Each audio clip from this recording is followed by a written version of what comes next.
Students prelims exam के लिए IR के जो ऑर्गेनाइजेशंस हैं उनको हम रीड करेंगे। फर्स्ट ऑर्गेनाइजेशन है एफएटीएफ। लास्ट ईयर ऑपरेशन सिंदूर के लेटर फेज के अंदर जब एफएटीएफ का मीटिंग होने वाला था तो इंडिया के द्वारा प्रपोज किया गया था कि पाकिस्तान को ग्रे लिस्ट के अंदर इंक्लूड है वो किया जाए। ग्रे लिस्ट में इंक्लूड करने का मीनिंग क्या है कि पाकिस्तान के ऊपर रेस्ट्रिक्शंस वो लगाए जाएं जिससे कि टेरर ऑर्गेनाइजेशंस को पाकिस्तान है वो सपोर्ट ना प्रोवाइड करे। हमारी यूपीएससी के एग्ज़ाम से रिलेटेड क्या बेसिक इन्फॉर्मेशन आपको पता होना चाहिए, तो आपको एफएटीएफ के बारे में जो बेसिक जानकारी है वो होना चाहिए। 1989 का वो समय है जब G7 कंट्रीज़ के द्वारा इस फाइनेंशियल एक्शन टास्क फोर्स को क्रिएट है वो किया गया था। तो कब क्रिएट किया गया था? 1989 के समय में। और किन के द्वारा? G7 जो कंट्रीज हैं उनके द्वारा। इनिशियली इसके डोमेन के अंदर में जो सब्जेक्ट आया करता था वो मनी लॉन्ड्रिंग का हुआ करता था। तो ये भी आपसे क्वेश्चन पूछा जा सकता है, क्या इनके द्वारा टेरर फाइनेंसिंग को इनिशियली वे के अंदर ही डील किया जाता था? तो इनिशियली जो इनका सब्जेक्ट था वो मनी लॉन्ड्रिंग का था। बाद में आप देखिए कि 9/11 का टेरर अटैक होता है, और 9/11 के टेरर अटैक के बाद में जो टेरर फाइनेंसिंग है उसको भी इसके डोमेन के अंदर इंक्लूड है वो किया गया। तो 9/11 का जो टेरर अटैक है उसके बाद में इनके डोमेन में टेरर फाइनेंसिंग इंक्लूड हुआ है। और प्रेजेंट समय में वेपन ऑफ मास डिस्ट्रक्शन है वो भी इनके डोमेन के अंदर में इंक्लूडेड है। तो ये 3 एरियाज हैं जिनको ये डील किया करता है financial action task force. Students इस ऑर्गेनाइजेशन के रिगार्डिंग में एक 40+9 का जो रिकमेंडेशन है वो भी न्यूज़ के अंदर में हुआ करता है कि जब भी किसी कंट्री को इसका मेंबर बनना है तो 40 जो प्रिंसिपल हैं जो इनिशियली मनी लॉन्ड्रिंग इनका डोमेन में हुआ करता था, तो मनी लॉन्ड्रिंग के रिगार्डिंग में जो 40 प्रिंसिपल हैं उसको उस कंट्री को फॉलो करना होगा। और जो 9 प्रिंसिपल हैं जो weapon of mass destruction and terror financing को डील किया करते हैं। तो जो आपसे क्वेश्चन ये हो सकता है कि 40+9 रिकमेंडेशन है जो रिसेंटली न्यूज़ के अंदर में है वो किस ऑर्गेनाइजेशन से रिलेटेड हैं? तो वो रिलेटेड हैं फाइनेंशियल एक्शन टास्क फोर्स के रिगार्डिंग में। इसका जो हेडक्वार्टर है वो कहाँ पे सिचुएटेड है? आप काफ़ी बार OECD कंट्रीज़ के बारे में रीड करते हो जो कि हाई इकोनॉमीज कंट्री हैं, organisation of economic cooperation and development. 1960s के समय में इस ऑर्गेनाइजेशन को क्रिएट किया गया था हाई इकोनॉमीज के रिगार्डिंग में, जहाँ पे OECD कंट्रीज का हेडक्वार्टर है पेरिस के अंदर में, वहीं पे ही फाइनेंशियल एक्शन टास्क फोर्स का भी जो हेडक्वार्टर है वो सिचुएटेड है। इंडिया का जो पोजीशन है वो किस तरीके से है एफएटीएफ के साथ में? तो स्टूडेंट्स इंडिया के अंदर में 26/11 का जो टेरर अटैक हुआ उसके बाद में आप देखिए कि एफएटीएफ का जो टीम है वो इंडिया के लिए विजिट करता है, और जो 40+9 का जो रिकमेंडेशंस है उन सभी प्रिंसिपल्स को इंडिया फॉलो करता है। इंडिया को भी 2010 के समय में एफएटीएफ का जो मेंबर है वो बना लिया गया। हमारे यहाँ पे कुछ ऐसे लॉज भी एग्जिस्ट करते हैं जो कि एफएटीएफ के डोमेन को आप देखिए कि उनको हम कंपाइल करते हैं, वो लॉज हमारे यहाँ पे बनाए गए हैं। जैसे कि हमारे यहाँ पे एक तो यूएपीए का एक्ट है, यूएपीए का एक्ट है जो कि 1967 के समय ही आया था, और इसको समय समय पे अमेंड है वो भी किया जाता है। सेकंड, अगर हम इंडिया का जो लॉ है उसके बारे में देखें तो प्रिवेंशन ऑफ मनी लॉन्ड्रिंग का एक्ट है, prevention of money laundering act है 2002 का। ये हमारे यहाँ पे कुछ लॉज एग्जिस्ट करते हैं। वेपन ऑफ मास डिस्ट्रक्शन है जिसको कि एग्जिस्टेंस में नहीं लाना है, रेस्ट्रिक्ट करना है, उसके रिगार्डिंग में भी हमारे यहाँ पे एक्ट है 2015 का। तो ये कुछ ऐसे एक्ट्स हैं जो कि फाइनेंशियल एक्शन टास्क फोर्स का जो ऑब्जेक्टिव है उसको कंपाइल करते हुए हमारे यहाँ पे एग्जिस्टेंस में आए हैं। नेक्स्ट, अगर हम बात करें स्टूडेंट्स हमारे यहाँ पे ऑर्गेनाइजेशन के बारे में, तो आप देखिए कि फाइनेंशियल जो इंटेलिजेंस यूनिट है, जो हमारे यहाँ पे फाइनेंशियल फ्रॉड को रोकने के लिए फाइनेंशियल इंटेलिजेंस यूनिट है वो भी यहाँ पे इस्टेब्लिश है। तो स्टूडेंट्स ये तो कुछ बेसिक इन्फॉर्मेशन हुआ एफएटीएफ के बारे में। दो इसका लिस्ट हुआ करता है, एक लिस्ट है ग्रे लिस्ट, जिन कंट्रीज ने लिटिल बिट वहाँ पे वापस से आप देखिए कि मेन डोमेन में वो आ सकते हैं, उनके ऊपर में कुछ रेस्ट्रिक्शंस वो लगाए जाते हैं ग्रे लिस्ट के थ्रू, और उनको एक चांस वो दिया जाता है कि फिर से नॉर्मल कंट्रीज के थ्रू आप यहाँ पे इस्टेब्लिश है वो हो सकते हो। एक जो लिस्ट हुआ करता है वो इसका हुआ करता है ब्लैक लिस्ट। ब्लैक लिस्ट का मीनिंग ये है कि उन कंट्रीज़ के अगेंस्ट में आप देखिए कि रेस्ट्रिक्शंस लगाए दिए गए हैं, जो इंटरनेशनल फाइनेंशियल मार्केट है उसके थ्रू उनको लोन लेना जो एक one kind of impossible task है। तो जो ब्लैक लिस्ट के अंदर में कौन से कंट्रीज आया करते हैं? नॉर्दर्न कोरिया है वो इसका पार्ट है, नॉर्दर्न कोरिया है वो इसका पार्ट है। ईरान को भी यहाँ पे इंक्लूड किया गया है, और म्यांमार को भी, तो ये कुछ कंट्रीज हैं जो कि ब्लैक लिस्ट का पार्ट हैं, वो हुआ करते हैं। क्या इंडिया कभी इन लिस्ट का पार्ट बना है? इंडिया इन लिस्ट का जो पार्ट है वो कभी भी यहाँ पे नहीं बना है। नेक्स्ट अगर हम रीड करें स्टूडेंट्स, इस ऑर्गेनाइजेशन में हमने G7 कंट्रीज के बारे में रीड किया, तो G7 कंट्रीज के बारे में एक बार हम रीड करते हैं। हो सकता है आपसे यूपीएससी है वो इस तरीके से क्वेश्चन पूछे, कुछ ऑर्गेनाइजेशंस आपको मेंशन कर दे, क्वेश्चन ये पूछ लिया जाए कि इनमें से कौन सा ऑर्गेनाइजेशन है जो सबसे पहले एग्जिस्टेंस में आया। तो 1973 का वो समय है जब G7 को क्रिएशन के रिगार्डिंग एक मीटिंग है वो मीटिंग ऑर्गेनाइज होता है, और 1975 के समय में जो G7 है उसको क्रिएट किया गया था। तो G7 का जो इस्टेब्लिशमेंट है वो आप देखिए कि काफ़ी पुराना है, 1975 के समय ही इसको क्रिएट कर लिया गया था। कौन कौन से कंट्रीज हैं उसके मेंबर हैं वो हुआ करते हैं, ये आपको ज़रूर से याद रखना है। हो सकता है आपसे ऑप्शन के अंदर में इस तरीके से क्वेश्चन पूछ लिया जाए, क्या यूनाइटेड नेशन सिक्योरिटी काउंसिल के अंदर में जो परमानेंट मेंबर हैं, क्या सभी मेंबर जो G7 है उसका यहाँ पे मेंबर के रूप से या जो उसका पार्ट के रूप से इस्टेब्लिश करते हैं क्या? तो आप देखिए कि सभी मेंबर कंट्रीज है वो नहीं है G7 का पार्ट यहाँ पे। तो G7 का पार्ट कौन कौन से हैं? First of all students France है, first of all students France है।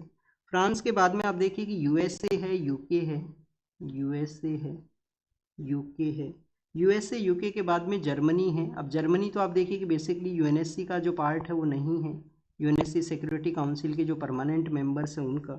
जर्मनी के बाद में स्टूडेंट जापान है, जापान भी पार्ट नहीं है, ये तो बेसिकली जो रिफॉर्म ग्रुप है कि यूएनएससी को रिफॉर्म किया जाए उसका पार्ट के रूप से यहाँ पे इस्टेब्लिश है। जापान के अलावा इटली और कनाडा हैं, जापान के अलावा इटली और कनाडा है। तो स्टूडेंट्स ये G7 कंट्रीज का पार्ट है, कभी ये G8 हुआ करता था, रसिया को भी यहाँ पे इंक्लूड किया गया था।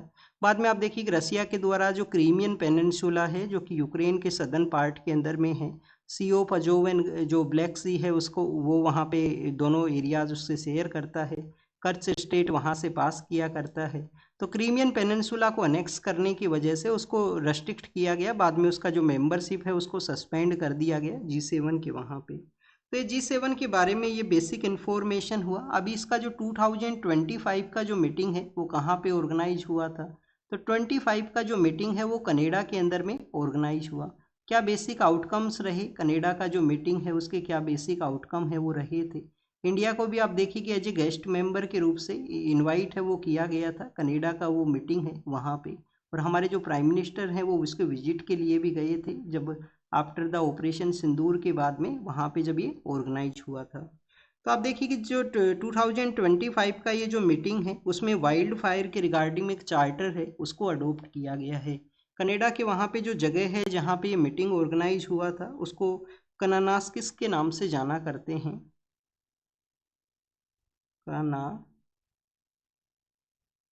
कनानास्किस नाम का ये जगह है। तो कनानास्किस वाइल्ड फायर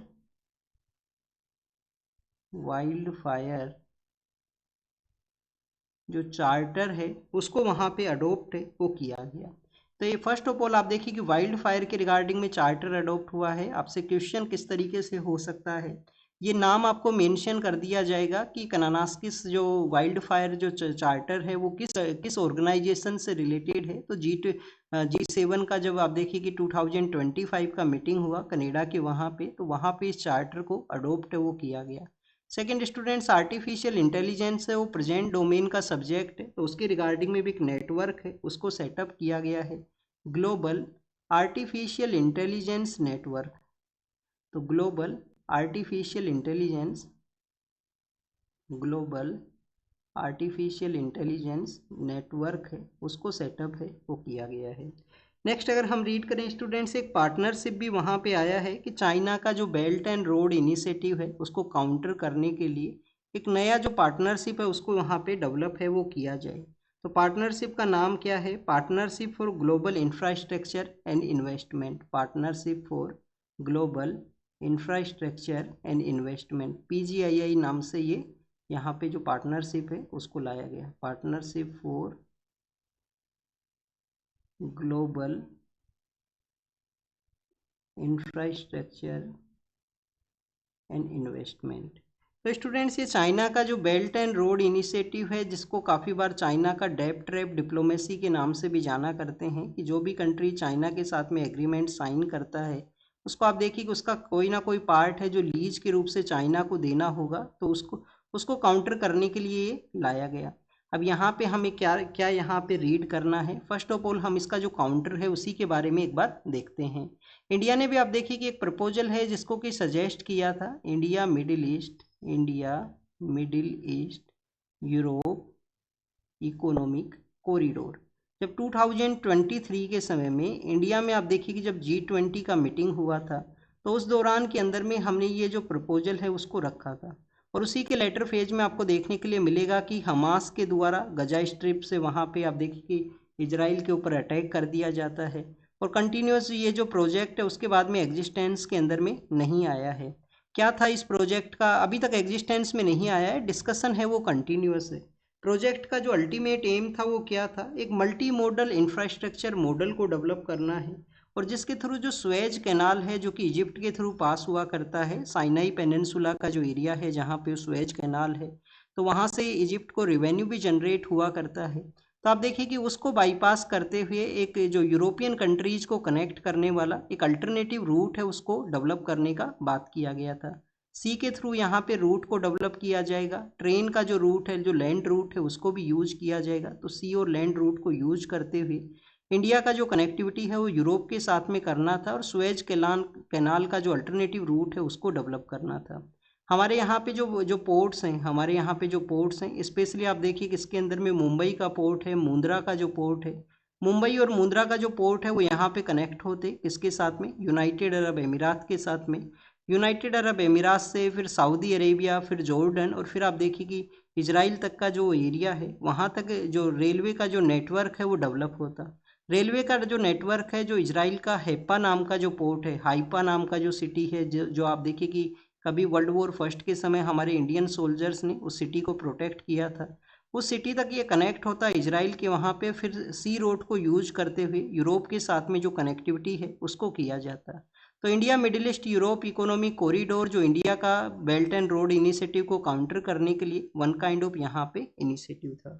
स्टूडेंट्स, काफ़ी बार जब हम चाइना के बारे में रीड करते हैं तो हमारा कंट्री का जो सिक्योरिटी है उसके पर्सपेक्टिव से स्ट्रिंग ऑफ पर्ल्स है उसके बारे में आप रीड किया करते हो, कि इंडिया को आप देखिए कि चारों तरफ से काउंटर करने का कोशिश किया गया है चाइना के द्वारा। जैसे पाकिस्तान के अंदर में ग्वादर पोर्ट को डेवलप किया गया, पाकिस्तान के अंदर में ग्वादर पोर्ट है, फिर आपको श्रीलंका के अंदर में भी एक पोर्ट है वो मिलेगा। इस तरीके से इंडिया को एनसर्कल करने का कोशिश है वो किया गया है, जिसको कि हम स्ट्रिंग ऑफ पल्स थ्योरी के नाम से जाना करते हैं। थ्योरी का नाम क्या है, स्ट्रिंग ऑफ पल्स थ्योरी। अब इसका काउंटर करने के लिए इंडिया ने क्या थ्योरी यहाँ पे लेके आए हैं, इंडिया यहाँ पे लाया गया है नेकलेस ऑफ डायमंड। इंडिया के द्वारा लाया गया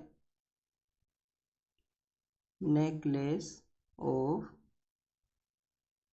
diamond. Necklace of diamond theory का अल्टीमेट एम क्या है, अल्टीमेट एम यही है कि हमें जो मैक्सिमम नेवल बेसेज हैं, मैक्सिमम जो नेवल बेसेज हैं उनका एक्सेसिबिलिटी है उसको इंश्योर करना है, उसकी एक्सेसिबिलिटी को इंश्योर करना है। तो कौन कौन से ऐसे नेवल बेसेज हैं जो हमने यहाँ पे हमारा एक्सेसिबिलिटी है उसको इंश्योर है वो किया है। हो सकता है आपसे कोई क्वेश्चन यहाँ पे पूछ लिया जाए। तो एक तो आप देखिए कि सिंगापुर के अंदर में चांगी बेस है, चांगी जो नेवल बेस है सिंगापुर के अंदर में,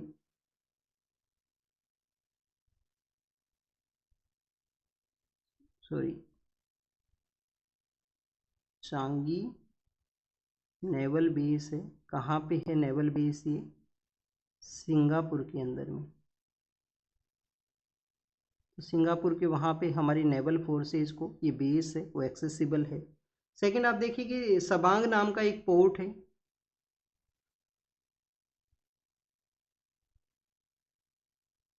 सबांग नाम का ये पोर्ट है। ये पोर्ट कहाँ पे है, ये है स्टूडेंट्स इंडोनेशिया के वहाँ पे, ये है इंडोनेशिया के वहाँ पे। थर्ड अगर हम बात करें ओमान के अंदर में है। अब आप देखिए कि जो पर्शियन गल्फ के जो पोर्ट्स हैं वो रिसेंटली न्यूज़ के अंदर में है। ओमान का जो दक्कम पोर्ट है, ओमान का जो दक्कम पोर्ट है वो हमें यहाँ पे एक्सेसिबिलिटी है। ओमान के दक्कम पोर्ट के अलावा कुछ यहाँ पे प्रपोज एरियाज भी हैं जहाँ पे हमें अपना जो नेवल बेस है उसको डेवलप करना है। जैसे कि आप देखिए कि सेशेल्स के वहाँ पे अजम्पशन आइलैंड है। सेशेल्स के वहाँ पे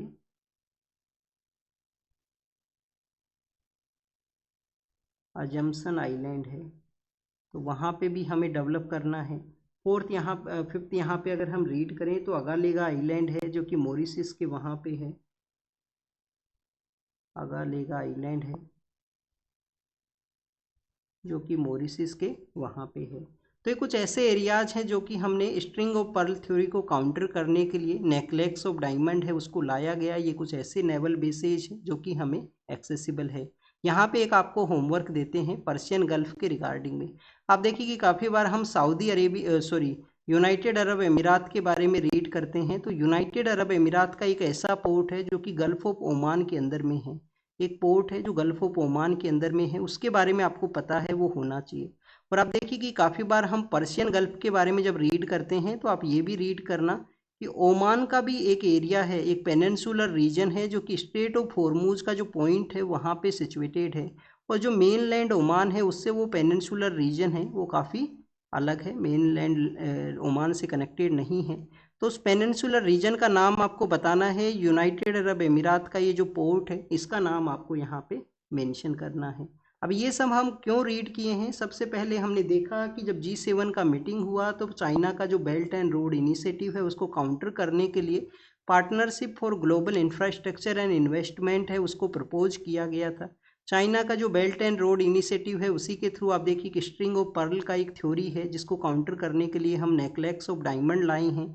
और जब हमारे यहाँ पे G20 का मीटिंग हुआ था तो India middle east Europe economic corridor का जो रूट है वो हमने प्रपोज किया था जो कि यूरोप के साथ में कनेक्टिविटी के रिगार्डिंग में था। अब इसके अलावा students base erosion profit shifting का जो कॉन्सेप्ट है वो भी एग्जिस्ट करता है जो G7 कंट्रीज हैं उनके वहाँ पे, जिसको G20 है वो भी सपोर्ट प्रोवाइड करता है, OECD है वो भी वहाँ पे सपोर्ट है वो प्रोवाइड करता है। तो बेस इरोजन प्रॉफिट शिफ्टिंग का जो कॉन्सेप्ट है जो हाईली वे के अंदर में जो डेवलप्ड कंट्रीज हैं उनकी कंपनीज के ऊपर में अप्लाई होने के बारे में है। तो आप देखिए कि OECD के द्वारा भी इसको प्रपोज किया गया है, organisation of economic cooperation and development, और G20 के द्वारा भी, जिसको G7 भी सपोर्ट प्रोवाइड करता है। स्टूडेंट्स इसके अलावा अगर हम बात करें OECD के बारे में, क्योंकि यहाँ पे जो OECD है वो न्यूज के अंदर में है, OECD के बारे में अगर हम रीड करें तो organisation for economic cooperation and development, ये जो ग्रुप है ये ग्रुप कब सेटअप हुआ था? तो आप देखिए कि OECD का जो इस्टेब्लिशमेंट है वो आपको 1960 के समय में मिलेगा। इसका जो इस्टेब्लिशमेंट है वो आपको कब मिलेगा? 1960s के समय में। प्रेजेंट समय के अंदर में 38 कंट्रीज हैं जो इसके मेंबर्स हुआ करते हैं। 38 जो कंट्रीज हैं वो इसके मेंबर्स हुआ करते हैं। जो अनकोऑपरेटिव टैक्स हेवंस हैं उनके रिगार्डिंग में अपना एक जो लिस्ट है वो यहाँ पे प्रिपेयर किया करता है। ऐसे कंट्री जहाँ पे अनकोऑपरेटिव है, कोऑपरेशन नहीं है जिनके साथ में, और टैक्स हेवन के रूप से भी इस्टेब्लिश हैं। इंडिया का OECD के साथ में मेंबरशिप तो नहीं है बट एक पार्टनरशिप जरूर से हमारा एग्जिस्ट करता है। तो इंडिया इसका जो एक्टिव पार्टनर के रूप से 2007 के समय से इस्टेब्लिश है, OECD के पार्टनर के रूप से। हेडक्वार्टर हमने देखा पेरिस के, वहाँ पे इसका हेडक्वार्टर है वो सिचुएटेड है। नेक्स्ट अगर हम रीड करें स्टूडेंट्स, यहाँ पे आप देखिए कि अभी तक हमने G7 के बारे में देखा है। G7 के जो 7 कंट्रीज हैं उनको हम देख चुके हैं। अब यहाँ पे एक बार हम G20 को भी रीड करेंगे, G20 के बारे में भी। और कंट्रीज को आप देखिए कि G20 के जो कंट्रीज हैं उनको हम यहाँ पे जो जो जो हमारा कॉन्टिनेंटल वाइज उनको एक बार देखते हैं। तो स्टूडेंट्स कॉन्टिनेंट वाइज अगर हम देखें लैटिन अमेरिका के अंदर में, लैटिन अमेरिका में आप देखिए कि दो बड़ी कंट्री कौन से हैं, एक ब्राज़ील है, एक अर्जेंटीना है। तो अर्जेंटीना और ब्राज़ील नाम के जो कंट्री हैं वो लैटिन अमेरिका के अंदर में इसके मेंबर हैं।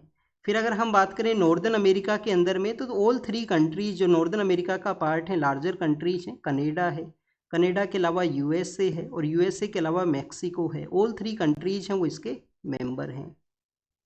अगर हम ईस्टर्न पार्ट के लिए फिर मूवमेंट करते हैं अफ्रीका के अंदर में, तो आप देखिए कि अफ्रीकन यूनियन को तो इंडिया के अंदर जब मीटिंग हुआ था इंक्लूड किया गया था। अफ्रीकन यूनियन के अलावा जो साउथ अफ्रीका है वो भी इसका मेंबर है, वो इस्टेब्लिश है। फिर अगर हम मिडिल ईस्ट का जो रीजन है, वेस्ट एशिया का जो रीजन है, उसके बारे में देखें तो वहाँ पे आप देखिए कि जो सऊदी अरेबिया का जो कंट्री है वो इसका मेंबर है G20 का। और टर्की को भी अगर आप इंक्लूड करना चाहते हो तो जो टर्की है वो भी आप देखिए कि यहाँ पे जो मेंबरशिप है जिसके पास में G20 का। फिर अगर हम देखें स्टूडेंट साउथ एशिया में तो आप देखिए कि इंडिया है वो इसका मेंबर है। इंडिया के अलावा आप देखिए कि फिर चाइना है वो इसका मेंबर है, जो कि साउथ एशिया का पार्ट तो नहीं है, तो चाइना है। फिर आप देखिए कि यहाँ पे आपको साउथ कोरिया है, साउथ कोरिया है। साउथ कोरिया के अलावा स्टूडेंट जापान है, साउथ कोरिया के अलावा जापान है। इंडोनेशिया नाम का जो कंट्री है वो भी आपको इसका पार्ट है वो मिलेगा, जो कि साउथ ईस्ट एशिया में सिचुएटेड है। और अगर हम ईस्टर्न मूवमेंट करते हैं तो ऑस्ट्रेलिया जो है उसको इसका मेंबरशिप है। ऑस्ट्रेलिया के अलावा आप देखिए रसिया को इसका मेंबरशिप है। रसिया के अलावा स्टूडेंट्स यूरोपियन कंट्रीज़ के बारे में अगर हम रीड करें तो आप देखिए कि फ्रांस है, फ्रांस के अलावा जर्मनी है, इटली है और यूनाइटेड किंगडम है। फ्रांस जर्मनी इटली और यूनाइटेड किंगडम ये इसके मेंबर्स हैं, और यूरोपियन यूनियन तो है ही इसका पार्ट। तो इस तरीके से स्टूडेंट्स ये जो कंट्रीज हैं उनको मेंबरशिप है वो मिला हुआ है। किसका मेंबरशिप मिला हुआ है? G20 का। G20 को कब सेटअप किया गया था? फाइनेंशियल जो क्राइसिस होते हैं एशिया के अंदर में, एशियन फाइनेंशियल क्राइसिस के समय इसको सेटअप किया गया। इनिशियली आप देखिए कि जो सेंट्रल बैंक के जो गवर्नर होते हैं, जो फाइनेंस मिनिस्टर्स होते हैं, उसका ये ऑर्गेनाइजेशन है वो हुआ करता था उनके मीटिंग का। बाद के अंदर में आपको क्या मिलेगा कि 2008 का जो फाइनेंशियल क्राइसिस आया तो उस समय जो हेड ऑफ द जो पॉलिटिकल लीडर्स हैं उसके मीटिंग के रूप से ये ऑर्गेनाइज होना स्टार्ट हुआ। क्या G7 G20 का कोई हेडक्वार्टर है? कहीं पे इसका हेडक्वार्टर है? तो आप देखिए कि हेडक्वार्टर इनका नहीं है, टेम्परेरी बेसिस पे बनाया करते हैं जहाँ पे इसका मीटिंग है वो हुआ करती है। तो 2008 के समय से जो पॉलिटिकल लीडर्स हैं उसके रूप से इसका मीटिंग है वो ऑर्गेनाइज हुआ। इंडिया ने 2023 के समय इसका मीटिंग है वो ऑर्गेनाइज किया था। जो 2025 के समय जो मीटिंग हुआ वो कहाँ पे हुआ? साउथ अफ्रीका के वहाँ पे। तो आप देखिए कि साउथ अफ्रीका के वहाँ पे जो मीटिंग है वो इनका हुआ है 2025 के समय में। और साउथ अफ्रीका के वहाँ पे भी अगर हम रीड करें तो जोहान्सबर्ग नाम का जो सिटी है, जोहान्सबर्ग नाम का जो सिटी है वहाँ पे ये इसका मीटिंग ऑर्गेनाइज हुआ है। जोहान्सबर्ग एजेंडा है उसको वहाँ पे अडोप्ट है वो किया गया, उसके आउटकम को वहाँ पे अडोप्ट किया गया। तो ये बेसिक इन्फॉर्मेशन था। एक होमवर्क आपको दे देते हैं कि साउथ अफ्रीका के जो 3 कैपिटल का फॉर्मूला एग्जिस्ट करता है साउथ अफ्रीका के वहाँ पे, तो उसके बारे में एक बार आप कमेंट सेक्शन के अंदर बताना कि कौन सा 3 कैपिटल हैं जो कि साउथ अफ्रीका के वहाँ पे इस्टेब्लिश हैं। क्योंकि स्टूडेंट्स हमारे यहाँ पे जो आंध्र प्रदेश स्टेट है उनका भी एक प्रपोजल था कि जो अमरावती है, जो वाइजैक का रीजन है, जो करनूल का रीजन है, उन सभी को एक कैपिटल के रूप से सेटअप किया जाए, legislative, executive and judicial capital. और प्रपोज यही किया गया था कि जैसे साउथ अफ्रीका के वहाँ पे 3 कैपिटल फॉर्मूला हैं वैसे ही हमारा जो जो जो आंध्र प्रदेश है वहाँ पे भी सेटअप हो। बट अभी वहाँ पे अमरावती है जिसको ऑफिशियली कैपिटल रिकॉग्नाइज किया है, वो गवर्नमेंट चेंज हुआ है जिन्होंने वो प्रपोज है वो किया था। नेक्स्ट अगर हम रीड करें स्टूडेंट्स, यहाँ पे आपको एक ऑर्गेनाइजेशन के बारे में पता होना चाहिए। G7 के बारे में हमने देखा, G20 के बारे में हमने देखा। काफ़ी बार G33 नाम के जो कंट्रीज हैं वो भी न्यूज़ के अंदर में हुआ करते हैं। तो G33 कंट्रीज हैं वो कौन से हैं? 2003 के समय में इस ऑर्गेनाइजेशन को सेटअप है वो किया गया था। अल्टीमेट एम यही था कि जो WTO के वहाँ पे जो डेवलपिंग कंट्रीज हैं, WTO के वहाँ पे, वर्ल्ड ट्रेड ऑर्गेनाइजेशन के वहाँ पे जो डेवलपिंग कंट्री हैं और जो लिस्ट डेवलपिंग कंट्री हैं, लिस्ट डेवलपिंग कंट्रीज हैं, वो यहाँ पे अपना जो स्पेशल जो राइट्स हैं, स्पेशल प्रोडक्ट्स के रिगार्डिंग में एक यहाँ पे जो ग्रुप है उसका फॉर्मेशन कर सके, WTO के वहाँ पे उनको प्रॉपर रिप्रेजेंटेशन है वो मिल सके। फिर आप देखिए कि एक यहाँ पे G77 नाम की जो कंट्रीज हैं वो भी न्यूज़ के अंदर में हुआ करते हैं। 1964 के समय में G77 है उसको क्रिएट किया गया था। उसका अल्टीमेट एम क्या था? उसका अल्टीमेट एम ये था कि जो कलेक्टिव इकोनॉमिक जो बार्गेनिंग है, कलेक्टिव इकोनॉमिक इंटरेस्ट है, उसको प्रमोट यहाँ पे किया जाए। आप देखिए कि UNCTAD नाम का जो ऑर्गेनाइजेशन है, UNCTAD नाम का जो ऑर्गेनाइजेशन है जो कि 1964 के समय क्रिएट हुआ, उन्हीं ऑब्जेक्टिव्स को ये प्रमोट करता है। G77 कंट्री जिसमें चाइना भी इसका पार्ट है, G77 प्लस चाइना इसको इंक्लूड किया करते हैं। इंडिया आप देखिए कि इसके लीडर के रूप से आपको मिलेगा और प्रेजेंट समय में जो मेंबरशिप का जो संख्या है वो 100 प्लस मेंबरशिप है, 130 के आसपास इसके मेंबर्स हैं। बट जो ओरिजिनल नेमिंग है वो रखा गया है G77, इसका ओरिजिनल नाम है वो रखा गया है। तो ये भी कुछ ऑर्गेनाइजेशंस हैं। फिर अगर हम बात करें तो एक G4 नाम का ऑर्गेनाइजेशन है, G4 का अल्टीमेट एम क्या है? G4 का अल्टीमेट एम यही है कि यूनाइटेड नेशन सिक्योरिटी काउंसिल है उसको रिफॉर्म किया जाए, इसको इसमें रिफॉर्म का ज़रूरत है, मोर पर्सनस को जो वीटो पावर है वो दिया जाए। प्रेजेंट समय में कितने लोगों के पास में पावर है? 5 जो कंट्रीज हैं जिनके पास में वीटो पावर है जो कि परमानेंट मेंबर हैं। 10 ऐसे कंट्री हैं जो कि नॉन परमानेंट मेंबर बेसिस पे 2 ईयर्स के लिए इलेक्ट हैं, वो हुआ करते हैं रीजन स्पेसिफिक कोटा के ऊपर में। तो ये नॉन परमानेंट मेंबर हैं, ये परमानेंट मेंबर हैं। 4 कंट्रीज ऐसे हैं जो डिमांड करते हैं कि यूएनएससी को रिफॉर्म का ज़रूरत है। कंट्रीज का नाम क्या है? एक कंट्री आप देखिए कि जापान है, एक कंट्री यहाँ पे जापान है, सेकंड कंट्री यहाँ पे इंडिया है, सेकंड कंट्री यहाँ पे इंडिया है। फिर आप देखिए कि एक जो कंट्री है वो यहाँ पे जर्मनी है, एक कंट्री यहाँ पे जर्मनी है, और स्टूडेंट्स एक यहाँ पे ब्राज़ील है। तो इन कंट्रीज़ का डिमांड है कि यूएनएससी को रिफॉर्म है वो किया जाए। इसको काउंटर करने के लिए कॉफ़ी क्लब है वो बना है, इसको काउंटर करने के लिए एक कॉफ़ी क्लब है, या यूनाइटेड फॉर कंसेंसस नाम का यूएफसी नाम का भी एक ऑर्गेनाइजेशन है वो आपको मिलेगा। अब कॉफ़ी क्लब और यूएनएफसी हैं वो क्या प्रपोज करते हैं कि रिफॉर्म ना किया जाए, यूएनएससी को रिफॉर्म है वो ना किया जाए, और रिफॉर्म किया जाए तो उनको भी वहाँ पे इंक्लूड किया जाए, इन कंट्रीज़ को इंक्लूजन है वो ना हो। तो आप देखिए कि जापान का जो जो विरोध है, जो अपोजिशन है वो कौन करेगा? साउथ कोरिया नाम का जो कंट्री है वो यहाँ पे अपोज किया करता है जापान का। इंडिया का अपोज कौन करेगा? पाकिस्तान करेगा। जर्मनी का अपोज कौन करेगा? इटली है, स्पेन है, उनको आप यहाँ पे इंक्लूड कर सकते हो। ब्राज़ील का अपोज कौन करेगा? साउथ अफ्रीका है, अर्जेंटीना है। तो ये कंट्रीज हैं जो कि यूनाइटेड फॉर कंसेंसस या जो कॉफ़ी क्लब है उसका यहाँ पे पार्ट है। नेक्स्ट अगर हम रीड करें स्टूडेंट्स, यहाँ पे G4 के बाद में आपको जिस ऑर्गेनाइजेशन के बारे में पता होना चाहिए वो है संघाई कॉरपोरेशन ऑर्गेनाइजेशन। नेक्स्ट है यहाँ पे SCO, Shanghai corporation organisation. Initially आप देखिए कि संघाई 5 या संघाई स्पिरिट है उसको प्रमोट करने के लिए उस ऑर्गेनाइजेशन को बनाया गया था। एक Eurasian political, economical and international आप देखिए कि सिक्योरिटी ऑर्गेनाइजेशन के रूप से ये सेटअप है वो हुआ था। अब इनिशियली इसके जो मेंबर्स हैं वो कौन हुआ करते थे? इनिशियली इसके जो मेंबर्स हैं वो हुआ करते थे रसिया इसका मेंबर होता था, चाइना इसका मेंबर है वो हुआ करता था, जहाँ पे इसका मेन हेडक्वार्टर है वो भी सिचुएटेड है। रसिया चाइना के अलावा स्टूडेंट्स आपको जो कजाकिस्तान है, जो कजाकिस्तान है, जो किर्गिस्तान है, जो किर्गिस्तान है, ये इसके पार्ट हैं वो होते थे। बाद में ताजिकिस्तान भी है, यहाँ पे ताजिकिस्तान भी है, ताजिकिस्तान भी है। बाद में उज्बेकिस्तान है वो इसको ज्वाइन करता है, उज्बेकिस्तान इसको ज्वाइन करता है, और एससीओ के रूप से ये सेटअप होगा 2001 के समय में। 1996 के समय संघाई 5 का जो जो यहाँ पे इनिशिएटिव है वो ये प्रमोट करता था, एससीओ नाम का ऑर्गेनाइजेशन। हेडक्वार्टर है वो कहाँ पे है? हेडक्वार्टर इनका है बीजिंग के अंदर में, जो जो चाइना के वहाँ पे जो बीजिंग है, जहाँ पे जो एशियन इंफ्रास्ट्रक्चर इन्वेस्टमेंट बैंक का भी हेडक्वार्टर है, तो बीजिंग के वहाँ पे इनका हेडक्वार्टर है। फिर आप देखिए कि बाद में मेंबरशिप को एक्सपेंड किया गया, मेंबरशिप इसका एक्सपेंड हुआ है। तो कौन कौन से कंट्रीज आए हैं? इंडिया और पाकिस्तान इसके मेंबर बने हैं 2017 के समय में, इंडिया पाकिस्तान मेंबर बने हैं 2017 के समय में। फिर नया जो मेंबरशिप यहाँ पे दिया गया है वो दिया गया है ईरान को। फिर बाद में मेंबरशिप एक्सपेंड हुआ, ईरान को मेंबरशिप दे दिया गया। और प्रेजेंट समय में जो बेलारूस नाम का जो कंट्री है यूक्रेन के नॉर्दर्न पार्ट के अंदर में, रसिया के साथ में जिनका कनेक्टिविटी है लार्जर वे में, तो उसको भी इसका मेंबरशिप है वो दिया गया है। एक बार फिर से मेंबर्स को देखते हैं।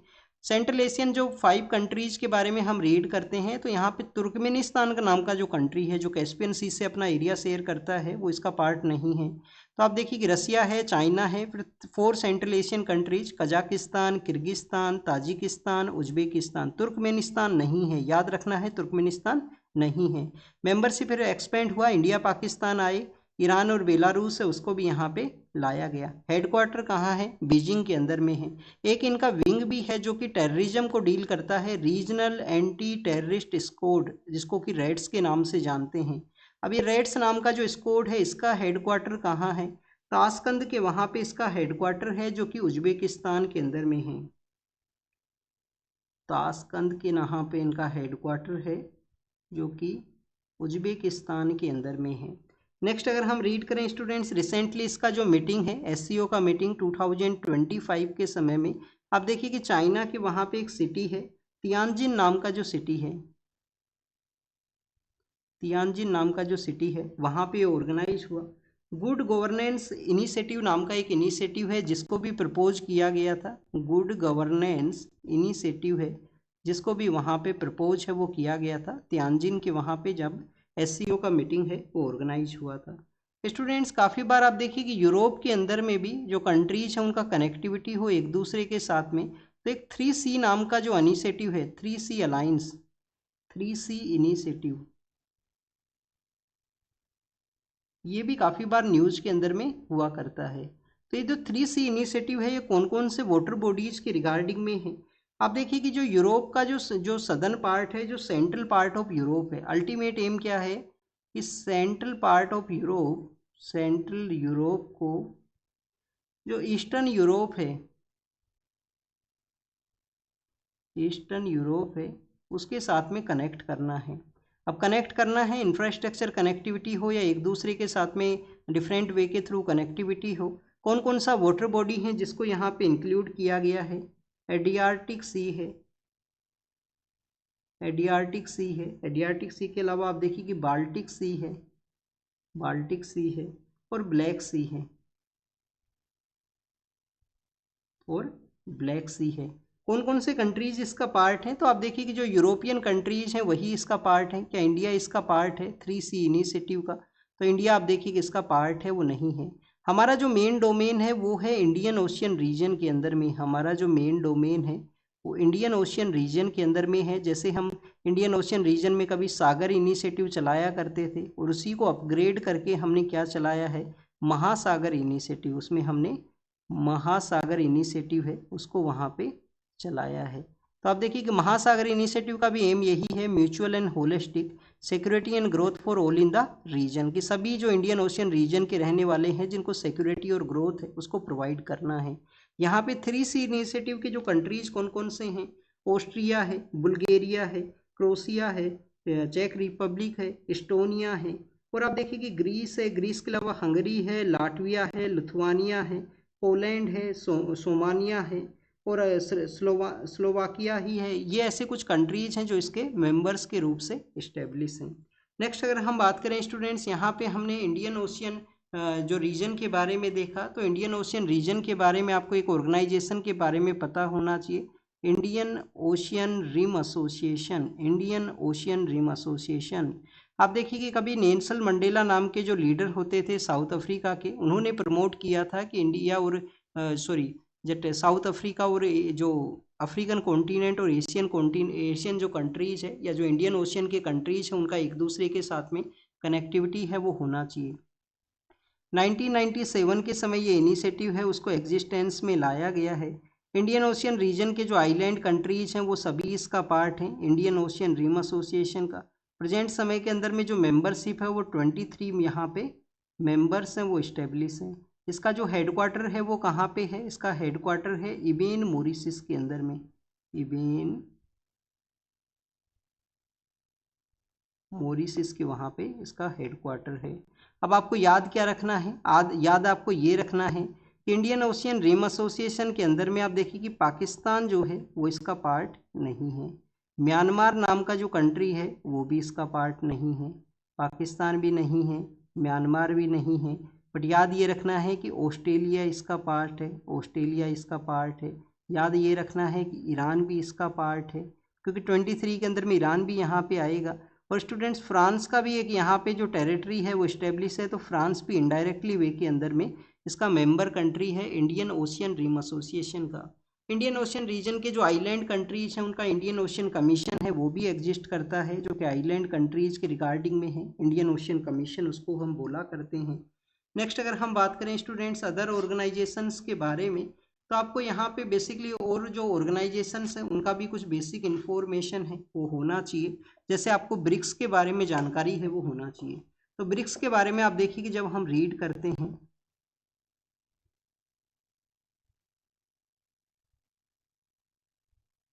ब्रिक्स के बारे में जब हम रीड करते हैं, ब्रिक्स का जो इनिशियली जो मेंबरशिप था वो 5 कंट्रीज का था। पहले तो मेंबरशिप आप देखिए कि 4 कंट्रीज का ही था, बाद में साउथ अफ्रीका है उसको इंक्लूड है वो किया गया, उसके थ्रू ये ब्रिक्स नाम का जो ऑर्गेनाइजेशन है वो बना है।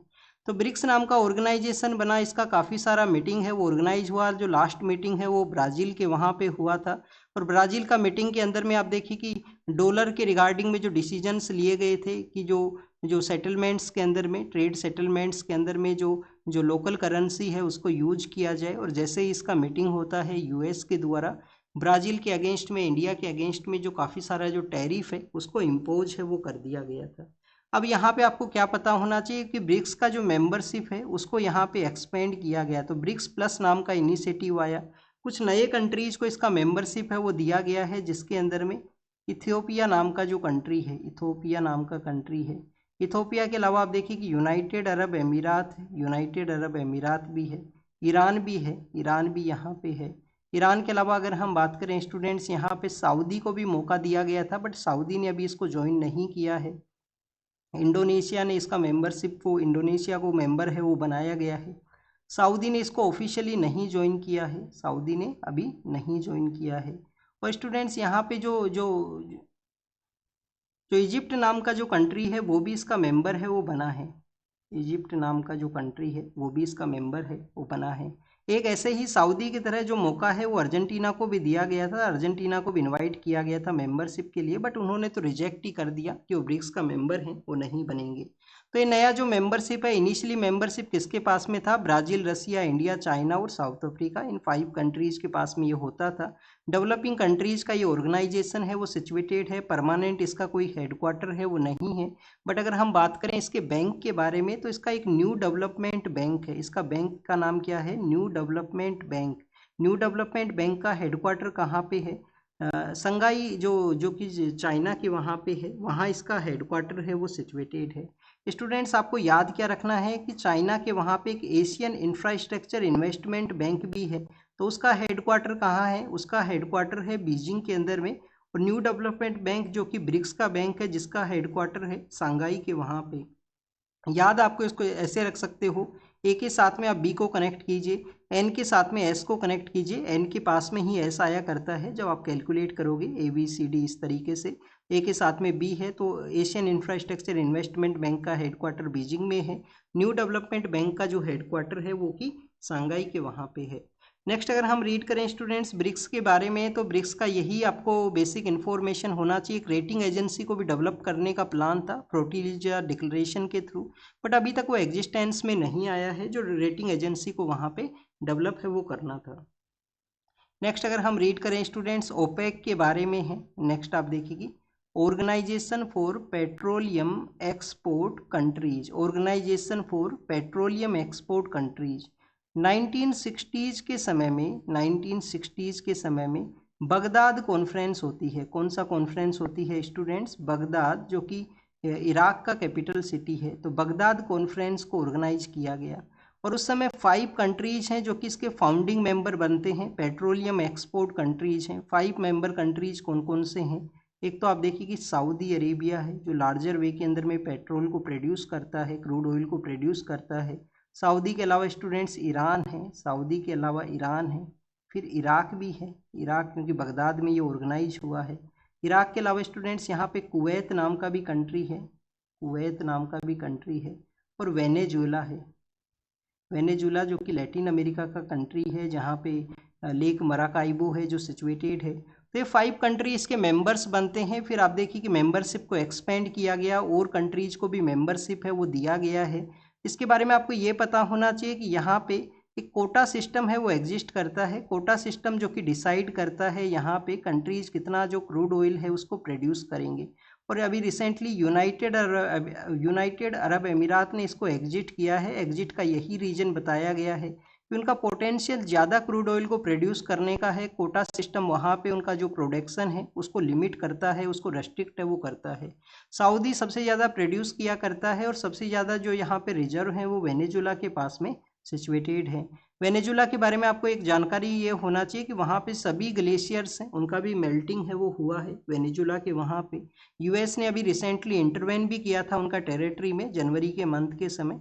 तो लेक मराकाइबो और वो जो रिवर्स हैं, लेक जो वहाँ पे रिवर चुरुन नाम से जो रिवर है, जो नापो नाम का जो रिवर वहाँ के नाइबर एरियाज़ में फ़्लो करता है। और आप देखिए कि इनका जो जो नाइबर कंट्रीज़ के साथ में जो डिस्प्यूट के जो रीजन्स हैं, जैसे कि गुयाना के वहाँ पे इनका एक डिस्प्यूट है एक एरिया में जहाँ पे पेट्रोल के रिजर्व्स हैं, तो वो सब आपको पता है वो होना चाहिए वेनेजुला के बारे में। नेक्स्ट अगर हम रीड करें स्टूडेंट्स, ये तो ओपेक के बारे में हुआ। ओपेक प्लस का भी एक कॉन्सेप्ट आया था 2016 के समय में, जब जो अदर कंट्रीज हैं उनको यहाँ पे इंक्लूड किया गया ओपेक के अंदर में। प्रेजेंट समय में जो मेंबर कंट्री हैं वो कौन से हैं? जो मिडिल ईस्ट जो वेस्ट एशिया का जो रीजन है वहाँ की कंट्रीज इसके मेंबर हुआ करते हैं। फिर आप देखिए कि यहाँ पे जो नॉर्दर्न पार्ट ऑफ अफ्रीका है, जो नॉर्दर्न अफ्रीका है, वहाँ के जो कंट्रीज हैं वो इसका पार्ट हैं, वो हुआ करते हैं ओपेक का। तो ये ओपेक के बारे में है। यहाँ पे रिम एसोसिएशन के बारे में हम देख चुके हैं। स्टूडेंट्स यहाँ पे आपको एक इंटरनेशनल, यहाँ इसका हेडक्वार्टर कहाँ पे है? इसका जो ओपेक का हेडक्वार्टर कहाँ पे है? एक न्यूट्रल कंट्री है ऑस्ट्रिया वियना। वियना ऑस्ट्रिया नाम का जो कंट्री है जो कि एक न्यूट्रल है, जो इसका मेंबर नहीं है, वहाँ पे इसका हेडक्वार्टर है वो सिचुएटेड है। तो ये भी आपको पता होना चाहिए कि जहाँ पे हेडक्वार्टर है वो कंट्री इसका मेंबर है वो नहीं है। नेक्स्ट अगर हम रीड करें स्टूडेंट्स, ओपेक के बाद में आपको पता होना चाहिए इंटरनेशनल एनर्जी एजेंसी के बारे में। इंटरनेशनल एनर्जी एजेंसी के बारे में आपको पता होना चाहिए। 1973 के समय जब ऑयल क्राइसिस हुआ था तो कंट्रीज के द्वारा एक एनर्जी एजेंसी को सेटअप है वो किया गया। तो 1973, 71, 72 के जो ऑयल क्राइसिस हैं उसके बाद में इसको 73 में क्रिएट है वो किया गया। इसका जो हेडक्वार्टर है वो कहाँ पे है? पेरिस के वहाँ पे इसका हेडक्वार्टर है, पेरिस के वहाँ पे हेडक्वार्टर है। अल्टीमेट एम क्या है? एनर्जी सेक्टर के रिगार्डिंग में अपना रिपोर्ट भी पब्लिश करता है। कंट्रीज का जो एनर्जी ट्रांजिशन है उसको भी ये यहाँ पे एग्जामिन है वो किया करता है। इंडिया आप देखिए किसके साथ में एसोसिएटेड है? इंडिया इसके साथ में एसोसिएटेड है 2017 के समय से। इंडिया इसके साथ में एसोसिएटेड है क्योंकि इसका मेंबर बनने के लिए 90 डेज का जो पेट्रोलियम रिजर्व है वो होना चाहिए। कंट्रीज के पास में 90 डेज का जो पेट्रोलियम रिजर्व है वो होना चाहिए। हमारे यहाँ पे आप देखिए कि पेट्रोलियम रिजर्व तो सिचुएटेड हैं, हमने स्ट्रेटजिक पेट्रोलियम रिजर्व है उनको डेवलप किया है, बट हमारे पास में अभी जो प्रेजेंट समय में जो मैंडेट है उतना रिजर्व है वो अवेलेबल नहीं है। प्रेजेंट समय के अंदर में हमारे जो स्ट्रेटजिक पेट्रोलियम रिजर्व है वो कहाँ कहाँ पे हैं? वाइजैक के वहाँ पे है, चांदी खोल का एरिया है, पादूर का एरिया है, ये कुछ मैंगलोर का एरिया है, ये कुछ ऐसे हमारे प्रपोज हैं, कुछ कंस्ट्रक्टेड है जहाँ पे हम पेट्रोल है उसको रिजर्व करते हैं। और एनर्जी एजेंसी का मैंडेट है कि 90 डेज का पेट्रोलियम रिजर्व आपके पास में होना चाहिए, कोई भी इमरजेंसी क्राइसिस हो उसको आप डील कर सको। स्टूडेंट्स, एनर्जी एजेंसी के क्रिएशन के ही समय में हमने हमारा जो फर्स्ट न्यूक्लियर टेस्ट है वो जो स्माइलिंग बुद्धा है उसको भी कैरी आउट है वो किया था। फिर आप देखिए ऑपरेशन जो शक्ति है जो 98 में हमने किया पोखरण के अंदर में, सेकंड न्यूक्लियर टेस्ट किया और इंडिया जो है वो न्यूक्लियर पावर है वो बनता है। तो फर्स्ट के थ्रू हमारे यहाँ पे जो इंटरनेशनल एनर्जी एजेंसी का क्रिएशन का एक रीजन ये भी था कि इंडिया ने उस समय न्यूक्लियर टेस्टिंग है वो किया था। नेक्स्ट अगर हम रीड करें स्टूडेंट्स, यहाँ पे आपको इंटरनेशनल एटॉमिक एनर्जी एजेंसी के बारे में भी पता होना चाहिए।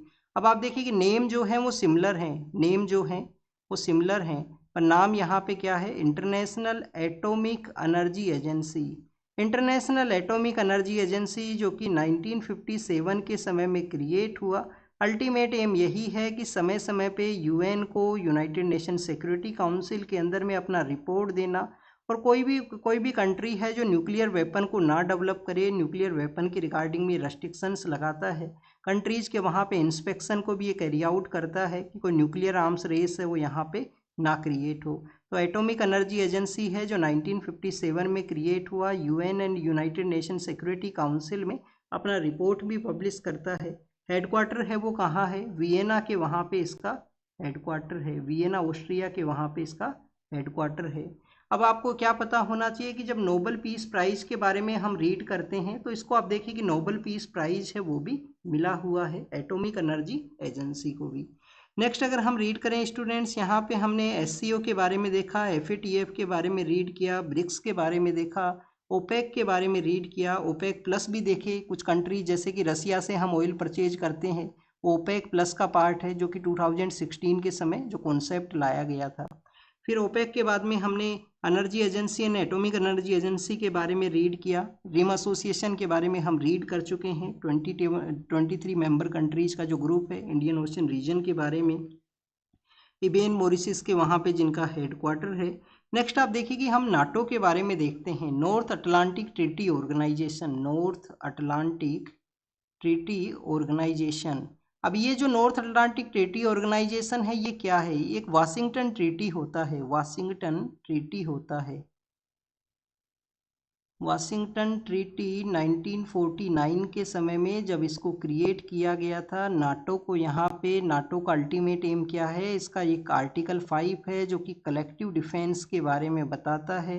कलेक्टिव डिफेंस का जो मैकेनिज्म है वो क्या है, कलेक्टिव डिफेंस का मैकेनिज्म यही है कि एक भी मेंबर कंट्री के ऊपर में अटैक होगा तो अटैक ऑन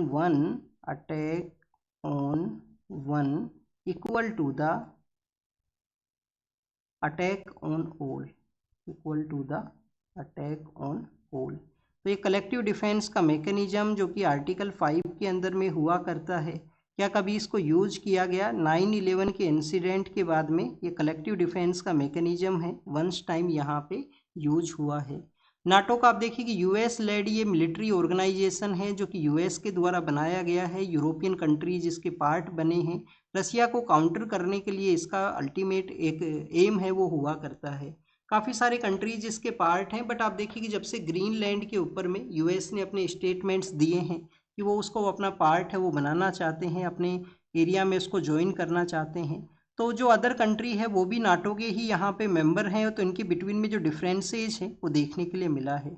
नाटो का एक प्रपोजल भी था कि सभी कंट्रीज को अपना जो जो यहाँ पे 5% है जीडीपी का वो डिफेंस के अंदर में कंट्रीब्यूट है वो करना होगा, डिफेंस के अंदर में 5% ऑफ जीडीपी है उसको खर्च करना होगा। तो स्टूडेंट्स, अगर आपसे कोई क्वेश्चन पूछा जाता है क्या नाटो का कोई सेपरेट फोर्स हुआ करता है, तो आप देखिए कि कोई भी सेपरेट फोर्स का जो कॉन्सेप्ट है वो नाटो के वहाँ पे एग्जिस्ट है, वो नहीं करता है, कोई सेपरेट फोर्स है वो नहीं है। 5% का जो यहाँ पे कंट्रीब्यूशन के बारे में बताया गया, आर्कटिक के रिगार्डिंग में भी इनका एक इनिशिएटिव है कि आर्कटिक रीजन के अंदर में चाइना और रसिया का जो डोमिनेशन है उसको काउंटर करने के लिए हमें आर्कटिक सेंट्री नाम का एक इनिशिएटिव है उसको चलाना चाहिए। तो उसी के रिगार्डिंग में ये ग्रीनलैंड को अनेक्स का वो बात था जिसको कि इसके मेंबर कंट्रीज हैं वो अपोज करते हैं। रिसेंटली अगर हम बात करें स्टूडेंट्स, कोई इसका जो मेंबर कंट्रीज हैं वो बने हों, तो आप देखिए कि इसके जो मेंबर कंट्रीज हैं वो यहाँ पे आपको ग्रीस है, टर्की है, स्पेन है, फिनलैंड है, स्वीडन है, ये कुछ कंट्रीज आपको इसके मेंबर्स हैं वो देखने के लिए मिलते हैं।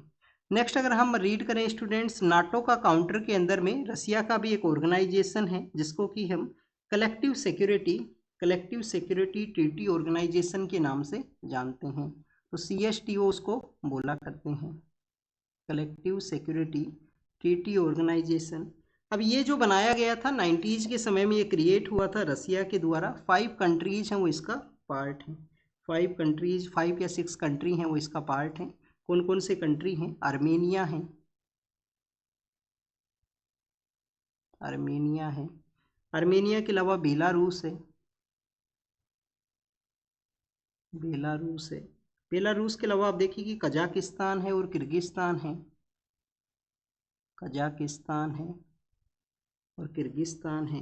फिर स्टूडेंट्स आपको वहाँ पे इसका जो मेंबर है, रसिया और ताजिकिस्तान भी इसके मेंबर हैं वो देखने के लिए मिलेंगे कि रसिया और जो ताजिकिस्तान है वो भी इसके मेंबर हैं। Collective Security Treaty Organization, NATO को काउंटर करने के लिए रसिया का ये इनिशिएटिव है। नेक्स्ट अगर हम रीड करें स्टूडेंट्स, यहाँ पे आपको जो ऑर्गेनाइजेशन के बारे में पता होना चाहिए वो आसियान के बारे में है। आप देखिए कि आसियान नाम का जो ऑर्गेनाइजेशन है जो कि बैंकॉक डिक्लेरेशन के थ्रू क्रिएट हुआ था, आसियान नाम का जो ऑर्गेनाइजेशन है जो किसके थ्रू क्रिएट हुआ था, बैंकॉक डिक्लेरेशन के through, association of south east Asian Nations, इसको आसियान बोलते हैं। 1967 में बैंकॉक डिक्लेरेशन के थ्रू इसको क्रिएट किया गया। अगर हम इसके हेडक्वार्टर्स के बारे में, सॉरी हेडक्वार्टर नहीं, मेंबर्स के बारे में बात करें तो पहले 10 कंट्रीज इसके मेंबर होते थे। रिसेंटली आप देखिए कि तिमोर लेस्ते नाम का जो कंट्री है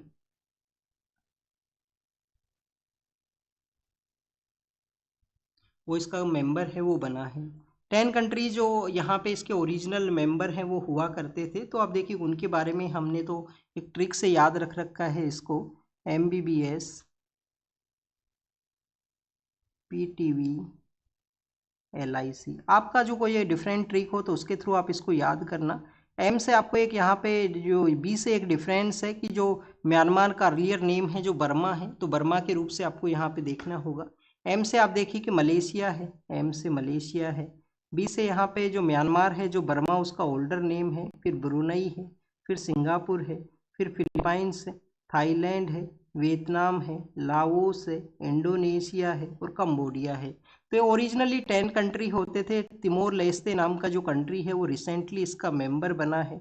इंडिया का जो क्लोज रिलेशन है आसियान के साथ में, आप देखिए RCEP का भी एक कॉन्सेप्ट था, रीजनल कम्प्रीहेंसिव इकोनॉमिक पार्टनरशिप, जो कि आसियान कंट्रीज ही लेके आए थे।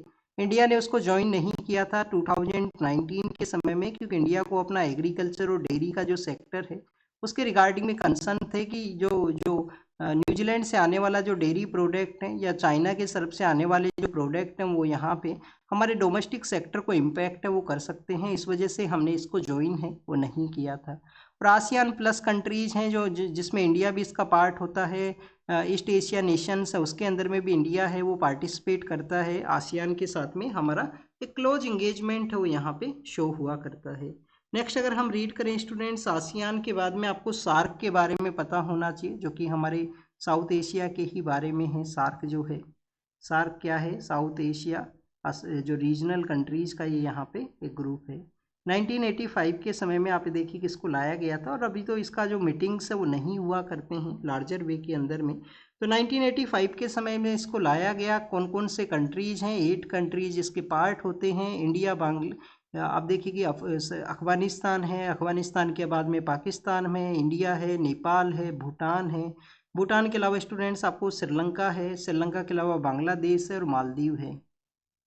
तो मेंबर कंट्रीज को एक बार फिर से देखते हैं। आप देखिए कि अफगानिस्तान है, अफगानिस्तान है, पाकिस्तान है, नेपाल है, नेपाल के अलावा भूटान है। तो 4 कंट्रीज ये हुए। फिर बांग्लादेश है, 5th कंट्री यहाँ पे हुआ। 6th कंट्री है वो श्रीलंका है, 7th कंट्री है वो मालदीव है, और 8 कंट्री है वो इंडिया है। रिसेंटली जो कंट्री इसका जो पार्ट बना है वो अफगानिस्तान है 2006 के समय में। आसियान के जो साउथ ईस्ट एशिया के जो कंट्रीज हैं इनके बिटवीन में साउथ एशियन जो फ्री ट्रेड एसोसिएशन है वो भी एक एग्जिस्ट करता है। ये फ्री ट्रेड एग्रीमेंट है उसको लाया गया था, जिसको कि हम साप्टा के नाम से जानते हैं। और इन कंट्रीज के बिटवीन में जो आपसी जो ट्रेड है वो काफ़ी कम है, आपसी ट्रेड है वो काफ़ी कम है साउथ एशियन जो फ्री ट्रेड एग्रीमेंट है उसके होने के भी बाद में। तो ये सार्क के बारे में है। सार्क का एक आप देखिए कि एक फंड भी हुआ करता है जो कि डेवलपमेंट को सपोर्ट है वो प्रोवाइड करता है। सार्क डेवलपमेंट फंड के नाम से उसको हम जानते हैं। सार्क का एक सैटेलाइट भी है, हमारा जो रीजनल नेविगेशन सैटेलाइट सिस्टम है, जिसके थ्रू हम सार्क कंट्रीज को जो सैटेलाइट डाटा हैं उसको यहाँ पे प्रोवाइड किया करते हैं। और इंडिया पाकिस्तान के डिफरेंसेस की वजह से इसका जो मीटिंग है वो नहीं हो पाता है, बट वो सार्क माइनस पाकिस्तान का जो कॉन्सेप्ट है उसके थ्रू हमारा अदर कंट्रीज के साथ में काफ़ी बेटर एंगेजमेंट है। अभी हमें बैंकॉक डिक्लेरेशन के बारे में देखा, आसियान के बारे में। ऐसा ही आप देखिए कि बे ऑफ बंगाल के अंदर में भी एक ऑर्गेनाइजेशन है जिसको कि हम बिम्स्टेक के नाम से जानते हैं। किसके नाम से जाना करते हैं स्टूडेंट्स? बिम्स्टेक के नाम से, बिम्स्टेक के नाम से इसको जानते हैं। बे ऑफ बंगाल जो यहाँ पे आप देखिए कि मल्टीपल एरियाज़ के रिगार्डिंग में टेक्नोलॉजिकल एंड इकोनॉमिक कोऑपरेशन का ये ऑर्गेनाइजेशन है। 1997 के समय में बैंकॉक डिक्लेरेशन के थ्रू ही इसको क्रिएट है वो किया गया था। बैंकॉक डिक्लेरेशन के थ्रू ही क्रिएट किया गया। मेंबर कंट्री हैं वो कौन कौन से हैं? मेंबर कंट्री इसके टोटल 7 हैं प्रेजेंट समय में। 7 कंट्री कौन कौन से हैं? बांग्लादेश है, भूटान है, इंडिया है, नेपाल है। बांग्लादेश, भूटान, इंडिया, नेपाल है। फिर आप देखिए कि यहाँ पे म्यांमार है, थाईलैंड है और स्टूडेंट श्रीलंका है। म्यांमार है, थाईलैंड है और श्रीलंका है। तो ये 7 कंट्रीज का ये ऑर्गेनाइजेशन है। इसका जो सेक्रेटरीट है, सेक्रेटरीट बांग्लादेश का जो ढाका है वहाँ पे सिचुएटेड है। बांग्लादेश का जो ढाका है वहाँ पे इसका सेक्रेटरीट है वो सिचुएटेड है। तो बिम्स्टेक कंट्रीज जो बे ऑफ बंगाल के वहाँ पे सिचुएटेड है, उनका ये ऑर्गेनाइजेशन 7 कंट्रीज हैं, बैंकॉक डिक्लेरेशन के थ्रू ये लाया गया। ढाका के वहाँ पे इनका हेडक्वार्टर है वो सिचुएटेड है। स्टूडेंट्स यहाँ पे आपको एक याद रखना है, एक आप देखिए कि एक BCIM नाम का भी जो इनिशिएटिव है वो एग्जिस्ट करता है। BCIM नाम का भी एक इनिशिएटिव है वो एग्जिस्ट करता है। तो क्या ये BCIM इनिशिएटिव के अंदर में ही कैलकाटा से लेकर चाइना का जो कनमिंगम नाम का जो सिटी है वहाँ तक कनेक्टिविटी को सेटअप करने का प्रपोजल था? अगर ये प्रपोजल था तो आपको कमेंट सेक्शन में बताना है कि ये आपका होमवर्क है। क्या BCIM जो बांग्लादेश, चाइना, इंडिया, म्यांमार का जो इनिशिएटिव है कनेक्टिविटी का, क्या उसी के थ्रू हमने जो कैलकाटा का जो कनमिंग नाम का जो सिटी है उसके साथ में कनेक्ट करने का इनिशिएटिव लिया था? फिर आप देखिए कि इसी रीजन के अंदर में एक मकोंग गंगा का भी एक इनिशिएटिव एग्जिस्ट करता है, जिसपे यूपीएससी ने एक बार क्वेश्चन है वो पूछा था। मकोंग गंगा इनिशिएटिव। अब इसमें आपको कौन कौन से कंट्री याद रखने हैं? इसमें आपको याद रखना है कि चाइना इसका पार्ट है वो नहीं है। मकोंग गंगा का जो पार्ट है वो चाइना है वो नहीं है। कौन कौन से कंट्री यहाँ पे इसका पार्ट है? स्टूडेंट्स, म्यांमार है, इंडिया है, थाईलैंड है। म्यांमार, इंडिया, थाईलैंड है। वियतनाम, लाओस और कंबोडिया, ये 6 कंट्रीज इसके पार्ट हुआ करते हैं मेकोंग गंगा के। जहाँ पे गंगा रिवर और मेकोंग है उसका यहाँ पे फ्लो है वो हुआ करता है। अभी हमने यहाँ पे सार्क के बारे में देखा था, तो आपको एक एशियन जो कंट्रीज का एक ग्रुप है, जो ऑर्गेनाइजेशन है, Asian development bank. Asian development bank के बारे में पता होना चाहिए। फिलीपाइंस का जो कैपिटल है मनीला, फिलीपाइंस का जो कैपिटल है मनीला।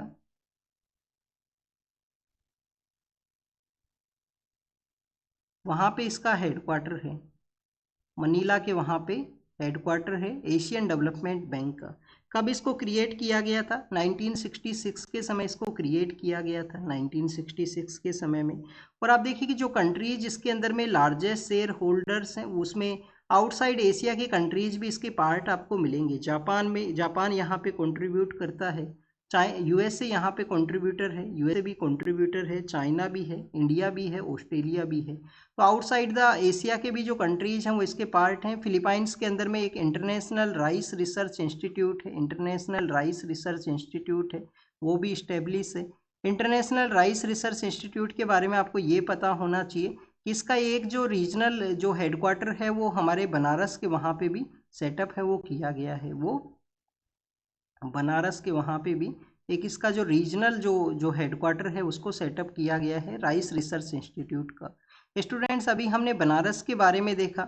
आप देखिए कि हम जब एससीओ के बारे में रीड करते हैं, संघाई कोऑपरेशन ऑर्गेनाइजेशन के बारे में, तो एससीओ का एक मीटिंग है वो ऑर्गेनाइज हुआ था। एक एससीओ का मीटिंग ऑर्गेनाइज हुआ था 2022 या 23 के समय में, जब जो बनारस है उसको कल्चरल कैपिटल है वो बताया गया था। बनारस को एससीओ का जो कल्चरल कैपिटल है वो बनाया गया था। तो कल्चरल कैपिटल है वो बनाया गया था वहाँ पे। म्यूजिक के लिए हमारा जो क्रिएटिव सिटीज़ नेटवर्क है उसके अंदर में तो बनारस आया ही करता है म्यूजिक के रिगार्डिंग में। नेक्स्ट अगर हम बात करें स्टूडेंट्स, ये बनारस का राइस रिसर्च इंस्टीट्यूट के बारे में हुआ। फिलीपाइंस के बारे में देखे जब हमें पता है, एडीबी के जो लार्जर शेयर होल्डर्स हैं उनके बारे में देखा, जिसमें इंडिया भी है, ऑस्ट्रेलिया भी है। इंडिया 4th नंबर के ऊपर में है, और आउटसाइड द एशिया का जो यूएस है वो भी यहाँ पे पार्ट है। नेक्स्ट आप देखिए कि स्टूडेंट्स, आपको फिलीपाइंस के बारे में ही पता होना चाहिए। वहाँ पे एक जो अवार्ड है वो दिया जाता है जिसको कि रोमन मैग्सेसे अवार्ड के नाम से हम जानते हैं। रोमन मैग्सेसे जो अवार्ड है जो कि बेसिकली एशियाज नोबल है, वो भी उसको बोला करते हैं कि एशिया का वो नोबल प्राइज है जो रोमन मैग्सेसे अवार्ड है। अभी गर्ल चाइल्ड का एजुकेशन के लिए एक एनजीओ काम किया करता है, एजुकेशन फॉर गर्ल के रिगार्डिंग में एक एनजीओ है। उसको रिसेंटली 2025 के समय में जो रोमन मैग्सेसे अवार्ड है वो वहाँ पे अनाउंस है वो हुआ था।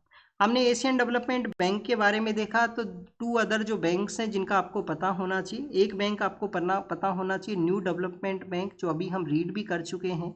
कहाँ पे है इसका हेडक्वार्टर? सांगाई के वहाँ पे है, चाइना के अंदर में। और ये बेसिकली ब्रिक्स का बैंक है, ब्रिक्स की जो कंट्रीज हैं उनका ये बैंक है। एक और बैंक है चाइना के वहाँ पे, एशियन इंफ्रास्ट्रक्चर इन्वेस्टमेंट बैंक। इसका जो हेडक्वार्टर है वो कहाँ है? बीजिंग के वहाँ पे। और ये बेसिकली चाइना के द्वारा प्रपोज बैंक है। इंडिया का भी वहाँ पे बेटर कंट्रीब्यूशन है एशियन इंफ्रास्ट्रक्चर इन्वेस्टमेंट बैंक के अंदर में। स्टूडेंट्स अगर हम रीड करें United nation human right council के बारे में, United nation human right council के बारे में 2006 के समय इस काउंसिल को क्रिएट किया गया था। 47 जो मेंबर कंट्रीज हैं वो इसके अंदर में हुआ करते हैं। रीजन स्पेसिफिक यहाँ पे जो बेसिकली कोटा हुआ करता है, कंट्रीज वही इसको ज्वाइन करेंगे जो उस कोटा के अंदर में इलेक्ट होके आते हैं। और कोई भी कंट्री आप देखिए कि कभी भी 2 टाइम्स से ज़्यादा इसका कंटिन्यूस मेंबर है वो नहीं बन सकता। 2 टाइम्स तो कंटिन्यूस मेंबर है वो बन सकता है United nation human right council का, पर 3rd टाइम के लिए नहीं बनेगा, उसको यहाँ पे वैकेंट करना होगा और फिर कंटिन्यूस 2 टाइम के लिए बन सकता है। इंडिया रिसेंटली इसका मेंबर भी बना है। Human right council recently news के अंदर में भी है, वहाँ पे बेसिकली आप देखिए कि फंडिंग का भी जो इशू है वो क्रिएट हुआ है। इसी तरीके से स्टूडेंट्स यहाँ पे एक United nation high commission for refugee, United nation high commissioner for refugee नाम का भी एक ऑर्गेनाइजेशन है जो एग्जिस्ट करता है, जिसको 2 टाइम्स नोबल पीस प्राइज है वो दिया गया है। 2 टाइम्स नोबल का जो अवार्ड है वो इनको मिला है, हाई कमिश्नर फॉर रिफ्यूजी को। रिफ्यूजीज़ के रिगार्डिंग में आप देखिए कि वर्क करना, फंडिंग के इश्यूज इनके पास में भी यहाँ पे है प्रेजेंट समय में। हेडक्वार्टर कहाँ है? जिनेवा के वहाँ पे इनका हेडक्वार्टर है। और 1950s के समय में जो हाई कमिश्नर फॉर रिफ्यूजी हैं उनको क्रिएट कर दिया गया था 1950s के समय के अंदर में। तो रिफ्यूजीज़ का ऑर्गेनाइजेशन है। क्या स्टूडेंट्स इंडिया जो रिफ्यूजीज़ के रिगार्डिंग में जो कन्वेंशन है उसको रिकॉग्नाइज करता है क्या? 1951 का जो कन्वेंशन है, इंडिया आप देखिए कि उसको साइन किया है बट उसको रेटिफाई नहीं किया है। अगर हम रेटिफाई करेंगे तो हमारे जो नाइबर एरियाज से आने वाले जो लोग हैं उनको जो बेसिक जो थिंग्स है वो प्रोवाइड करना होगा, जो हमारे लिए one kind of difficult task रहेगा, क्योंकि पोरस बॉर्डर है, लार्जर वे के अंदर में लोग हैं वो माइग्रेट करते हैं। रोहिंग्या पर्सन से आप देखिए कि कितना लार्जर नंबर के अंदर में इंडिया में आया गए हैं। रोहिंग्याज के बारे में आपको पता होना चाहिए कि बांग्लादेश के अंदर में 2 जगह हैं। एक जगह का नाम है कोक्स बाजार, एक जगह का नाम क्या है? कोक्स बाजार है। और एक जगह का नाम है भासन चार आइलैंड, एक जगह का नाम है भासन चार आइलैंड। तो स्टूडेंट्स ये वो जगह है जहाँ पे बांग्लादेश ने उनके कैंप्स को डेवलप किया है। हमारा गवर्नमेंट ने ऑपरेशन इंसानियत के थ्रू वहाँ का जो गवर्नमेंट है उसको फाइनेंशियल सपोर्ट है वो भी प्रोवाइड किया था, जिससे कि हम बांग्लादेश को फाइनेंशियल सपोर्ट कर सकें। वहाँ पे आने वाले जो रोहिंग्या पर्सनस हैं उनके रिगार्डिंग में बेसिक फैसिलिटीज़ है वो प्रोवाइड की जा सकें। स्टूडेंट्स यहाँ पे हम बेसिक फैसिलिटीज़ के बारे में देखें। ऐसे ही आप देखिए कि जो पैलेस्टीनियन कम्युनिटी के जो लोग हैं, जो पैलेस्टीनियन कम्युनिटी के जो लोग हैं उनका उनका जब माइग्रेशन हुआ तो उनके रिगार्डिंग में एक यूएन का जो बॉडी बना है, United nation relief and work agency है, जो कहाँ पे क्रिएट है। इसका जो हेडक्वार्टर है वो अम्मान के अंदर में है। हेडक्वार्टर कहाँ पे है? अम्मान के अंदर में। क्या काम है? मेनली काम ये है कि जो जो पैलेस्टाइन जो लोग हैं, जब माइग्रेशन को कैरी आउट करेंगे तो उनको बेसिक फैसिलिटी प्रोवाइड करना, जैसे कि उनको शेल्टर प्रोवाइड करना, जैसे उनको एजुकेशन प्रोवाइड करना, चिल्ड्रंस को फूड का जो अवेलेबिलिटी है वो कैरी आउट करना। तो उनकी रिगार्डिंग में United nation relief and work agency को बनाया गया था। और रिलीफ एंड वर्क एजेंसी अलग अलग एरिया में काम करता है, जिसमें ये जो जॉर्डन का भी एरिया है, जिसमें लेबनान का भी एरिया है, जिसमें इजिप्ट का भी एरिया है, वेस्ट बैंक का भी एरिया है, गजा स्ट्रिप का भी एरिया है, जहाँ पे काम करता है। हेडक्वार्टर कहाँ है? अम्मान के वहाँ पे इनका हेडक्वार्टर है। नेक्स्ट अगर हम रीड करें स्टूडेंट्स, यूएन के कुछ ऑर्गेनाइजेशन है जो न्यूज़ में है। यूनेस्को है, यूनेस्को के बारे में आपको पता ही होगा। यूएन के ऑर्गेनाइजेशंस को हम थोड़ा क्विकली वे में करते हैं, क्योंकि आप देखिए कि ज़्यादा कुछ ये न्यूज़ में नहीं रहते हैं और क्वेश्चंस आने के चांसेज हैं वो काफ़ी कम हुआ करते हैं यूएन से। यूएन का जो मेनली यूनेस्को है, यूनेस्को आप देखिए कि न्यूज़ में तो बेसिकली कंटिन्यूस ही हुआ करता है। हेडक्वार्टर इनका पेरिस के अंदर में है। कल्चरल थिंग्स को प्रोटेक्ट करना इनका अल्टीमेट डोमेन है वो हुआ करता है। हमारा कौन सा ऐसा एरिया है जिसको रिसेंटली यूनेस्को का जो साइट है हेरिटेज साइट के रूप से रिकॉग्नाइज हुआ है? एक तो आप देखिए कि मराठा का जो मिलिट्री लैंडस्केप है, मराठा मिलिट्री लैंडस्केप है जिसको रिकॉग्नाइज किया गया। पहले शांति निकेतन हुआ था, फिर होयसाल डायनेस्टी का जो टेम्पल्स हैं जो स्टार शेप में होते हैं उनको रिकॉग्नाइज किया गया था। होयसाल डायनेस्टी के बाद में अहोम एम्पायर्स के जो ब्यूरियल्स हैं, जो कि आसाम के वहाँ पे हैं, अहोम एम्पायर के ब्यूरियल्स, उनको वहाँ पे रिकॉग्नाइज किया गया था। अहोम एम्पायर के बारे में जब हम रीड करते हैं तो 1671 के समय में बैटल ऑफ सराई घाट को जो लड़ने वाले जो पर्सन हैं लचित बारफुकान, उनके बारे में आपको पता होना चाहिए। बारफुकान एक टाइटल है जो अहोम एम्पायर के अंदर में जो जनरल है, जो सेनापति है, उसको दिया जाता है। और रिसेंटली उनका जो स्टैचू है उसको भी इनोग्रेट किया गया था लास्ट ईयर के दौरान में प्राइम मिनिस्टर के द्वारा। और अब रिसेंटली जिसको मराठा मिलिट्री लैंडस्केप को ये टाइटल मिला है, तो इनके कुछ फोर्ट एरिया के बारे में आपको पता होना चाहिए। मैक्सिमम जो फोर्ट है वो महाराष्ट्र के अंदर में है, एक फोर्ट जो है वो तमिलनाडु के अंदर में भी है, जो इनका मिलिट्री लैंडस्केप है उसको शो किया करता है मराठा एम्पायर के बारे में। यूनेस्को के द्वारा आप देखिए कि क्रिएटिव सिटीज नेटवर्क है उसको भी चलाया जाता है। यूनेस्को का जो क्रिएटिव सिटीज नेटवर्क है, इस सिटीज का क्रिएटिविटी के बेसिस के ऊपर में उनको क्रिएटिव सिटी का टाइटल दिया जाता है। लखनऊ नाम का जो सिटी है जिसको कि क्या दिया गया है, फूड सेक्टर, जो गैस्ट्रोनॉमी का जो सेक्टर है उसके अंदर में उसको रिकॉग्नाइज किया गया है एज ए क्रिएटिव सिटी के रूप से। पहले आप देखिए कि हमारे यहाँ पे से जो श्रीनगर नाम का जो सिटी है वो कि हमारा जो हेरिटेज का जो एरिया है, जो आर्ट का जो एरिया है, उसके अंदर में हैंडीक्राफ्ट में उसको इंक्लूड किया था। जयपुर जो है वो भी हैंडीक्राफ्ट के अंदर में था। चेन्नई और बनारस का जो एरिया है, वो म्यूजिक का कैटेगरी के अंदर में इंक्लूड हुआ था। म्यूजिक के अंदर ही आप देखिए कि ग्वालियर है वो एग्जिस्ट करता है। गैस्ट्रोनॉमी जिसके अंदर में लखनऊ को हमने इंक्लूड किया, उसी के अंदर में हमारा हैदराबाद हुआ करता है। हैदराबाद का बिरयानी है। लखनऊ का आप देखिए कि अवध का जो कुजीन है उसको यहाँ पे इंक्लूड किया गया है। लिटरेचर की कैटेगरी के अंदर में कोझिकोड नाम का जो सिटी है वो हमारा यहाँ पे पार्ट है वो हुआ करता है, जो कि क्रिएटिव सिटीज नेटवर्क का है। क्रिएटिव सिटीज नेटवर्क के अलावा आप देखिए कि इंटेंजिबल जो कल्चरल हेरिटेज लिस्ट है, इंटेंजिबल ICH का जो साइट्स है उसके अंदर में भी हमारा दीपावली है वो इंक्लूड हुआ है। इंटेंजिबल कल्चरल हेरिटेज लिस्ट है जिसके अंदर में हमें दीपावली है उसको इंक्लूड है वो किया गया है, जो यूनेस्को के अंडर में ही आया करते हैं। तो ये यूनेस्को के बारे में हुआ। यूनेस्को के बारे में हमने देखा, ये UN इकोसोक नाम का भी एक ऑर्गेनाइजेशन है जिसमें 54 कंट्रीज हैं। 3 ईयर का टर्म हुआ करता है। इंटरनेशनल कोर्ट ऑफ जस्टिस भी है, 1945 हेग के वहाँ पे क्रिएट हुआ। 15 वहाँ पे आप देखिए कि जो 15 बेसिकली जो जजेज हैं वो हुआ करते हैं। यूनाइटेड नेशन जनरल असेंबली और सिक्योरिटी काउंसिल है वो वहाँ पे जो जजेज हैं उनको डिसाइड किया करते हैं। ICJ है जो कि हेग के वहाँ पे सिचुएटेड है। 15 इसके अंदर में जजेज का कॉन्सेप्ट है, 15 जजेज का कॉन्सेप्ट है। तो यूनाइटेड नेशन जनरल असेंबली और यूनाइटेड नेशन सिक्योरिटी काउंसिल है उसके थ्रू आया करते हैं। फिर आप देखिए कि इंग्लिश और फ्रेंच के अंदर में वहाँ पे लैंग्वेज यूज होती है। कंटेंशियस इश्यूज, दो पार्टीज के बिटवीन में इश्यू है उसका एक ऑर्डर दिया जाता है जो बाइंडिंग होता है। एक ऑर्डर इनका एडवाइजरी होता है, जो बाइंडिंग है वो नहीं हुआ करता है। नेक्स्ट अगर हम बात करें स्टूडेंट्स, वहाँ पे कोई भी पर्सन है वो अपने कंट्री को रिप्रेजेंट नहीं करता है।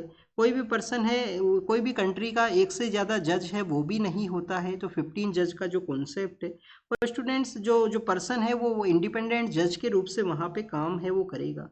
रोम स्टैट्यूट के थ्रू 1998 के समय में एक इंटरनेशनल क्रिमिनल कोर्ट को भी सेटअप किया गया था। इंडिया, चाइना, ईरान, रसिया और USA नाम का जो कंट्री है वो इसके पार्ट है वो नहीं है। वॉलेंट्री बेसिस के ऊपर में बेसिकली इसका जो जो हमारा जो कंट्री है वो इसको ज्वाइन है वो नहीं किया था। UN का पीस कीपिंग फोर्सेज भी हैं। आप देखिए कि इंडिया काफ़ी लार्जर वे के अंदर में पीस कीपिंग फोर्सेज में कंट्रीब्यूट है वो किया करता है। UN का पीस कीपिंग फोर्सेज में इंडिया के अलावा नेपाल है, रवांडा है, बांग्लादेश है, ये कुछ ऐसे कंट्री हैं जिन्होंने लार्जर वे के अंदर में जो अपना जो लोग हैं उनको डिप्लॉय है वो किया है। तो पीस कीपिंग फोर्सेज जिनको कि ब्लू हेलमेट के नाम से भी जाना करते हैं। नेक्स्ट अगर हम रीड करें स्टूडेंट्स यहाँ पे वेस्ट एशिया के बारे में, तो वहाँ पे भी कुछ ऑर्गेनाइजेशन है। जैसे कि आप देखिए, एक ऑर्गेनाइजेशन है गल्फ कोऑपरेशन काउंसिल। 1981 के समय रियाद के वहाँ पे इसको सेटअप किया गया था। रियाद के वहाँ पे इसका हेडक्वार्टर है। बट आप देखिए उसके बारे में देखने से पहले हम बेसिकली यूरेशियन इकोनॉमिक काउंसिल के बारे में देखेंगे। यूरेशियन इकोनॉमिक जो यूनियन है या काउंसिल है उसके बारे में। यूरेशियन इकोनॉमिक यूनियन के अंदर में 5 कंट्रीज हैं। 5 कंट्रीज इसका पार्ट है वो हुआ करते हैं। कौन कौन से कंट्रीज इसका पार्ट है? आर्मेनिया है, बेलारूस है, आर्मेनिया, बेलारूस है। ABKKR के नाम से आप इसको याद रख सकते हो। जो AB डिलीवर्स नाम के एक क्रिकेटर होते थे, KKR नाम का एक IPL के अंदर में टीम है। तो आर्मेनिया, बेलारूस है, आर्मेनिया है, बेलारूस है, कजाकिस्तान है, किर्गिस्तान है और रसिया है। याद क्या रखना है? ए से अजरबैजान नहीं है, ए से आर्मेनिया है, बेलारूस है, कजाकिस्तान है, किर्गिस्तान है और रसिया है। रिसेंटली इंडिया ने आप देखिए कि फ्री ट्रेड एग्रीमेंट का नेगोशिएशन किया है यूरेशियन इकोनॉमिक काउंसिल के साथ में। तो ये ऑर्गेनाइजेशन भी रिसेंटली न्यूज के अंदर में था। अब स्टूडेंट्स आपको यहाँ पे जानकारी ये होना चाहिए, जानकारी आपको होना चाहिए वेस्ट एशिया के बारे में। वेस्ट एशिया के वहाँ पे अरब लीग नाम का एक ऑर्गेनाइजेशन है, अरब लीग नाम का एक ऑर्गेनाइजेशन है। जब आप देखिए कि जो इजिप्ट है वो डोमिनेटिंग पावर हुआ करता था, तो उसके उनके द्वारा इसको बेसिकली चलाया करते थे, वो इसमें लीड है वो किया करते थे। अरब लीग नाम का ये जो ऑर्गेनाइजेशन है जो कि 1945 के समय में क्रिएट किया गया, 1945 के समय में वेस्ट एशिया और जो नॉर्दर्न पार्ट ऑफ अफ्रीका के जो कंट्रीज हैं वो इसके पार्ट हुआ करते हैं। वेस्ट एशिया और नॉर्दर्न अफ्रीका वो इसके पार्ट हुआ करते हैं। फिर आप देखिए कि 2025 के समय में दिल्ली डिक्लेरेशन है वो साइन हुआ था। अरब लीग के जो कंट्रीज हैं वो इंडिया के लिए आए थे और जो दिल्ली डिक्लेरेशन है वो यहाँ पे अरब लीग के रिगार्डिंग में साइन हुआ। दिल्ली डिक्लेरेशन जो कि अरब लीग के रिगार्डिंग में है। और यहाँ पे 2025 में जो वेस्ट एशिया में जो क्राइसिस का इश्यू है, शर्म अल शेख का जो पीस समिट है उसको एंडोर्स किया गया। शर्म अल शेख नाम का जो पीस समिट हुआ था गजा स्ट्रिप के रिगार्डिंग में, उसको एंडोर्स है वो किया गया है दिल्ली डिक्लेरेशन के अंदर में, जो इंडिया में ऑर्गेनाइज हुआ है अरब लीग की कंट्रीज और इंडिया का। अगर हम इसके फाउंडिंग मेंबर्स के बारे में बात करें तो इजिप्ट नाम का जो कंट्री है वो इसका फाउंडिंग मेंबर कंट्री है, इजिप्ट है यहाँ पे। तो फाउंडिंग मेंबर्स हैं वो कौन हुआ करते हैं? आप देखिए कि इंडिया तो नहीं है इसका पार्ट, तो कौन कौन है? इजिप्ट है। जब इजिप्ट का डोमिनेशन होता था तो इजिप्ट इस तरीके से लीड किया करता था अरेबियन कंट्रीज को। इजिप्ट है। फिर आप देखिए कि इराक है, इराक के अलावा स्टूडेंट्स लेबनान है, लेबनान है, सऊदी अरेबिया है, सऊदी अरेबिया है, सीरिया है और स्टूडेंट्स यमन नाम का जो कंट्री है। हेडक्वार्टर कहाँ पे है? हेडक्वार्टर है इनका कायरो के अंदर में, जो कि इजिप्ट का कैपिटल सिटी है कायरो जो है, वहाँ पे इनका हेडक्वार्टर है। तो ये कुछ बेसिक इंफॉर्मेशन था अरब लीग के बारे में। नेक्स्ट अगर हम बात करें स्टूडेंट्स इस्लामिक कंट्रीज के बारे में, इंडिया ऑब्जर्वर है यहाँ पे अरब लीग का। Islamic Organization of Islamic Cooperation OIC, Organization for Islamic Cooperation OIC नाम का जो ऑर्गेनाइजेशन है, सेकेंड लार्जेस्ट ऑर्गेनाइजेशन है आफ्टर द UN। UN के बाद में सेकेंड लार्जेस्ट है, सेकेंड लार्जेस्ट आफ्टर UN। अब इसके बारे में क्या रीड करना है, इसके बारे में आपको ये पता होना चाहिए 1969 के समय में ये सेटअप किया गया। इंडिया में जो इस्लामिक पॉपुलेशन है वो काफ़ी लार्जर है, जो कि मुस्लिम पॉपुलेशन काफ़ी लार्जर है, बट इंडिया इसका मेंबर है वो नहीं है। हेडक्वार्टर कहाँ पे है इनका? हेडक्वार्टर है जेद्दा नाम का जो सिटी है सऊदी अरेबिया के अंदर में, जेद्दा नाम का जो सिटी है सऊदी अरेबिया के वहाँ इसका हेडक्वार्टर है। और अभी रिसेंटली आप देखिए कि अल-अक्सा नाम का जो मॉस्क है उसके ऊपर में जो अटैक हुआ था, सॉरी अभी नहीं हुआ था, जब ये सेटअप हुआ था ये ऑर्गेनाइजेशन, उस दौरान में वहाँ पे उस मॉस्क के ऊपर में अटैक होता है और उसी के बाद में ये ऑर्गेनाइजेशन बनता है। इंडिया के मिनिस्टर गए थे बट पाकिस्तान का उस समय डोमिनेशन था, तो हमारे जो मिनिस्टर हैं जो बाद में हमारे प्रेसिडेंट भी बनते हैं फखरुद्दीन अली अहमद, उनको वहाँ पे बोलने का मौका है वो नहीं दिया गया, क्योंकि पाकिस्तान का इस्लामिक कंट्रीज़ के अंदर में काफ़ी लार्जर वे में डोमिनेशन है वो हुआ करता था। तो ये तो बेसिकली हमने OIC के बारे में देखा, अरब लीग के बारे में रीड किया। कुछ आपको अफ्रीकन जो कंट्रीज हैं उनके भी ऑर्गेनाइजेशन के बारे में पता होना चाहिए कि अफ्रीका का कौन सा ऐसा ऑर्गेनाइजेशन है जो कि रिसेंटली न्यूज़ के अंदर में है। तो अफ्रीकन, अगर हम यहाँ पे ऑर्गेनाइजेशंस के बारे में बात करें तो वेस्ट अफ्रीका के अंदर में एक इकोवास नाम का एक ऑर्गेनाइजेशन है। एक ऑर्गेनाइजेशन का नाम क्या है? इकोवास। इकोवास नाम का जो ऑर्गेनाइजेशन है, इसका अल्टीमेट एम क्या है? इकोनॉमिक कम्युनिटी है वेस्ट अफ्रीकन स्टेट्स का, कि जो वेस्ट अफ्रीका के जो कंट्रीज हैं, वेस्ट अफ्रीका के जो कंट्रीज हैं उनका इकोनॉमिक कम्युनिटी है।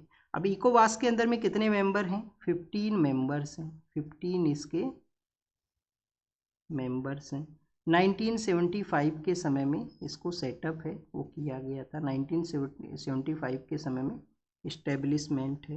ट्रीटी ऑफ लागोस नाम से एक ट्रीटी होती है, लागोस नाम से एक ट्रीटी होती है, लागोस नाम से ट्रीटी होती है। हेडक्वार्टर कहाँ पे है?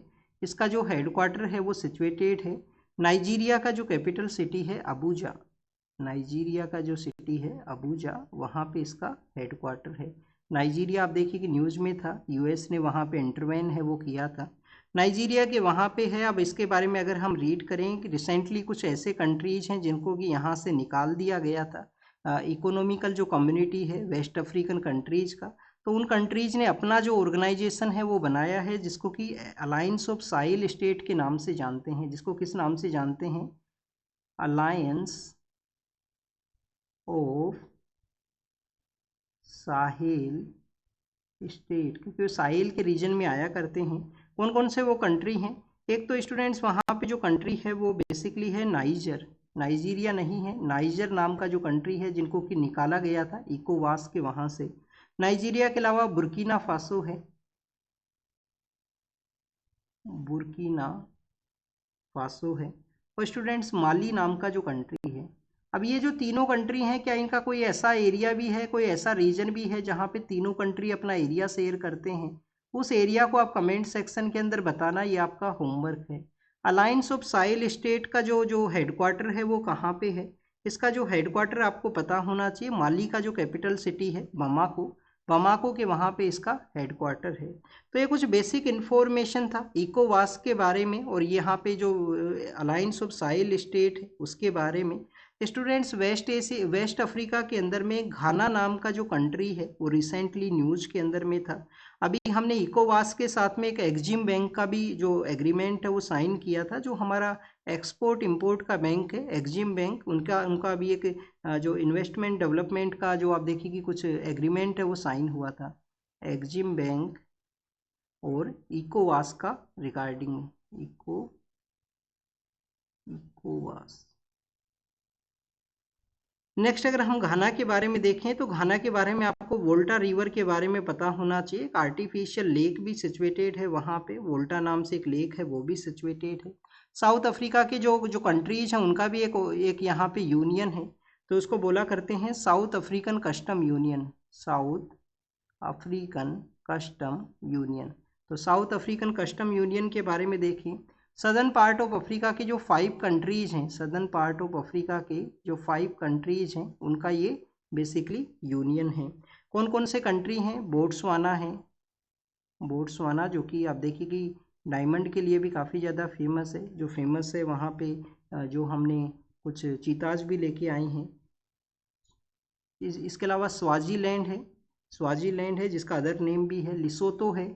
और स्वाजीलैंड और लिसोतो के बारे में आपको ये पता होना चाहिए कि जब आप साउथ अफ्रीका के मैप को देखोगे तो साउथ अफ्रीका के टेरिटरी के अंदर में ही ये दो दो जो कंट्रीज हैं वो सिचुएटेड हैं। फिर आप देखिए कि एक नामीबिया है, नामीबिया है, और एक जो कंट्री है वो है साउथ अफ्रीका जो कि लार्जर कंट्री है यहाँ पे। अब स्टूडेंट्स इसका हेडक्वार्टर कहाँ है? नामीबिया का जो कैपिटल सिटी है, जो इम्पोर्टेंट सिटी है विंडहोक, वहाँ पे इनका हेडक्वार्टर है। नामीबिया का जो कैपिटल सिटी है, जो इम्पोर्टेंट सिटी है विंडहोक, वहाँ पे इनका हेडक्वार्टर है south Africa custom union. Namibia के वहाँ पे हमारे जो लीडर हैं वो गए थे, तो आपको नामीबिया के जो कंट्रीज हैं, नाइबर कंट्रीज जैसे अंगोला है, जाम्बिया है, बोट्सवाना है, साउथ अफ्रीका है, इन सभी के बारे में पता होना चाहिए। नामीबिया का जो वेस्टर्न कोस्ट का एरिया है जहाँ पर हाइपर वे के अंदर में एरिड सिचुएशन होता है, उसको बेसिकली स्केलेटन कोस्ट के नाम से भी जानते हैं, जो कि मिनरल्स के रिगार्डिंग में काफ़ी ज़्यादा रिच रीजन है। तो नामीबिया का एक रीजन है जो आपको पता होना चाहिए, कौन क्या नाम है उसका रीजन का? स्केलेटन रीजन, स्केलेटन कोस्ट उसको बोला करते हैं। तो नामीबिया, सॉरी,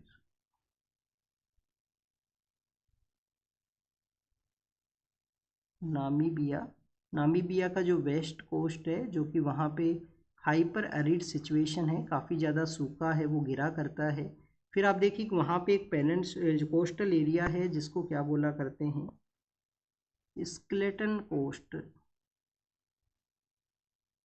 जो कि अपना मिनरल रिच के वजह से जाना करते हैं और हाइपर एरिड सिचुएशन की वजह से भी जाना करते हैं। फिर स्टूडेंट्स एक कालाहारी डेजर्ट भी है, जो कि वहाँ पे आपको सावना ग्रासलैंड के साथ में उनका मर्जर है, वो आपको मिलता है। वहाँ पे नामीबिया के वहाँ पे एक अवार्ड भी दिया जाता है, और जो अवार्ड जो दिया जाता है एक डेजर्ट के अंदर में एक पाए जाने वाला प्लांट जिसके नाम के ऊपर में जो अवार्ड है वो वहाँ पे दिया जाता है, जो हमारे प्राइम मिनिस्टर को दिया गया था, नामीबिया का जो हाईएस्ट जो अवार्ड है वहाँ पे।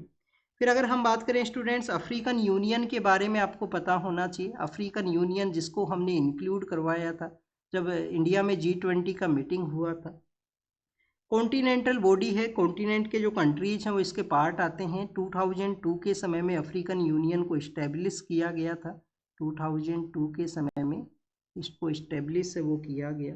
हेडक्वार्टर कहाँ पे है? एडिस अबाबा है, जो कि इथोपिया के वहाँ पे है, एडिस अबेबा है जो कि इथोपिया के वहाँ पे है। इथोपिया एक लैंडलॉक कंट्री है, ये भी आपको पता होना चाहिए। और स्टूडेंट्स पहले इसका नाम है ऑर्गेनाइजेशन ऑफ अफ्रीकन यूनिटी हुआ करता था, उससे इसका नाम अफ्रीकन यूनियन किया गया। सिरते डिक्लेरेशन है 99 के समय में, सिरते डिक्लेरेशन है जो कि लीबिया के वहाँ पे हुआ था, 99 के समय में लीबिया के वहाँ पे हुआ था, जब इसका जो नाम है वो किया गया African Union, Organization of African Unity से, ऑर्गेनाइजेशन ऑफ अफ्रीकन यूनिटी से। नेक्स्ट अगर हम बात करें students India Africa Forum Summit के बारे में है। इंडिया और अफ्रीका का जो क्लोज कनेक्टिविटी है, जो एंड्योरिंग पार्टनरशिप है, शेयर्ड विजन है, उसको ये शो करता है इंडिया अफ्रीका फोरम समिट। अब आप देखिए कि फर्स्ट टाइम जो इंडिया अफ्रीका फोरम समिट है वो 2008 के समय में हुआ था, फर्स्ट टाइम 2008 में हुआ, फिर 2011 में हुआ, 2015 में इंडिया के यहाँ पे दिल्ली में हुआ, और फिर से अब 2026 में ये ऑर्गेनाइज वो होगा। अफ्रीकन कंट्रीज को लाया जाएगा, अफ्रीकन कंट्रीज के जो नेशंस हैं उनको यहाँ पे लाया जाएगा। आप देखिए कि एक नॉर्दर्न पार्ट ऑफ अफ्रीका में ग्रेट ग्रीन वॉल का भी एक इनिशिएटिव है, वो एग्जिस्ट करता है 2007 में, जिसको लाया गया था, 100 मिलियन का कंट्रीब्यूट करना था, और 100 मिलियन हेक्टेयर का वहाँ पे कंट्रीब्यूट करना था उसको ग्रीन करने के लिए। और साहेल का जो रीजन है जिसको कि सहारा रीजन से रोकना है, साहिल का जो कि एक मोस्ट प्रिवेंट रोका जा सकता है साहिल रीजन को, उसके रिगार्डिंग में था ग्रेट ग्रीन वॉल इनिशिएटिव जो है वहाँ पे। इंटरनेशनल आप देखिए कि जो बिग कैट अलायंस है, जो बिग कैट अलायंस है, Coalition for Disaster Resilient Infrastructure है, और इंटरनेशनल सोलार अलायंस है, इसके अंदर में काफ़ी सारे जो कंट्री हैं वो अफ्रीकन कंट्री जिसका पार्ट है, जो कि इंडिया के द्वारा चलाए गए कुछ इनिशिएटिव हैं। नेक्स्ट अगर हम रीड करें स्टूडेंट्स, तो एक जो ऑर्गेनाइजेशन है वो ITU है, ITU भी न्यूज के अंदर में है, इंटरनेशनल टेली कम्युनिकेशन यूनियन जो है, ITU जो है, इसको 1865 में सेटअप कर दिया गया था, 1865 में इसको सेटअप किया गया। इंटरनेशनल टेलीग्राफ कन्वेंशन है जिसके थ्रू ये सेटअप हुआ था। हेडक्वार्टर कहाँ है इनका? हेडक्वार्टर है इनका जिनेवा के वहाँ पे, हेडक्वार्टर है वो जिनेवा के वहाँ पे है। अब आप देखिए कि इसके द्वारा काफ़ी सारी रिपोर्ट है वो निकाली जाती हैं। रिपोर्ट कौन कौन सी निकाली जाती हैं? ग्लोबल कनेक्टिविटी रिपोर्ट है, global global connectivity report,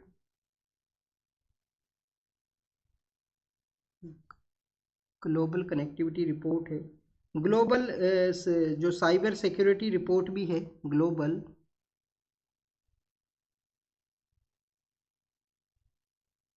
cyber security report भी है। और ग्लोबल ई वेस्ट मॉनिटर है जिसको भी निकाला जाता है, ग्लोबल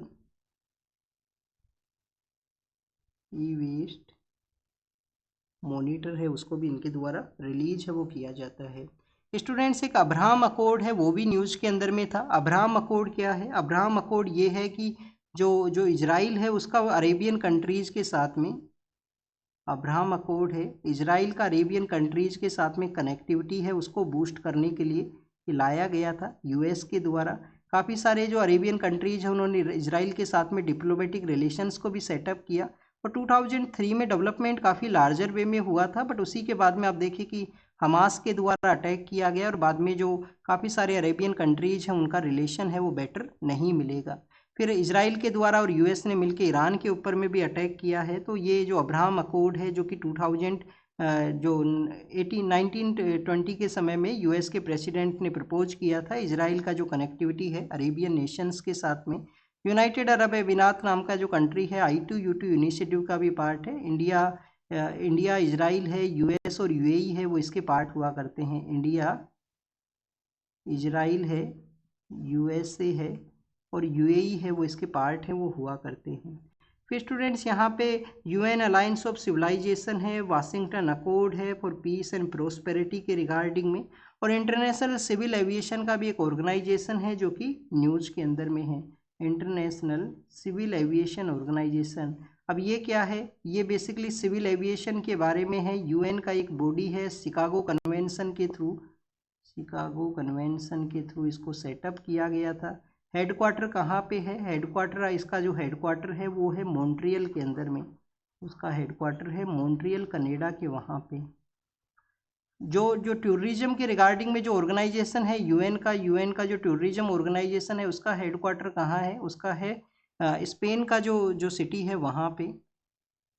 और फाऊ नाम से भी एक ऑर्गेनाइजेशन चलता है, फूड एंड एग्रीकल्चर ऑर्गेनाइजेशन है। फिर आप देखिए कि एग्रीकल्चर जो फंड भी है, फूड एंड एग्रीकल्चर का जो फंड हुआ करता है, इनका जो हेडक्वार्टर है वो है रोम इटली के वहाँ पे, रोम इटली के वहाँ इनके हेडक्वार्टर हैं वो सिचुएटेड हैं।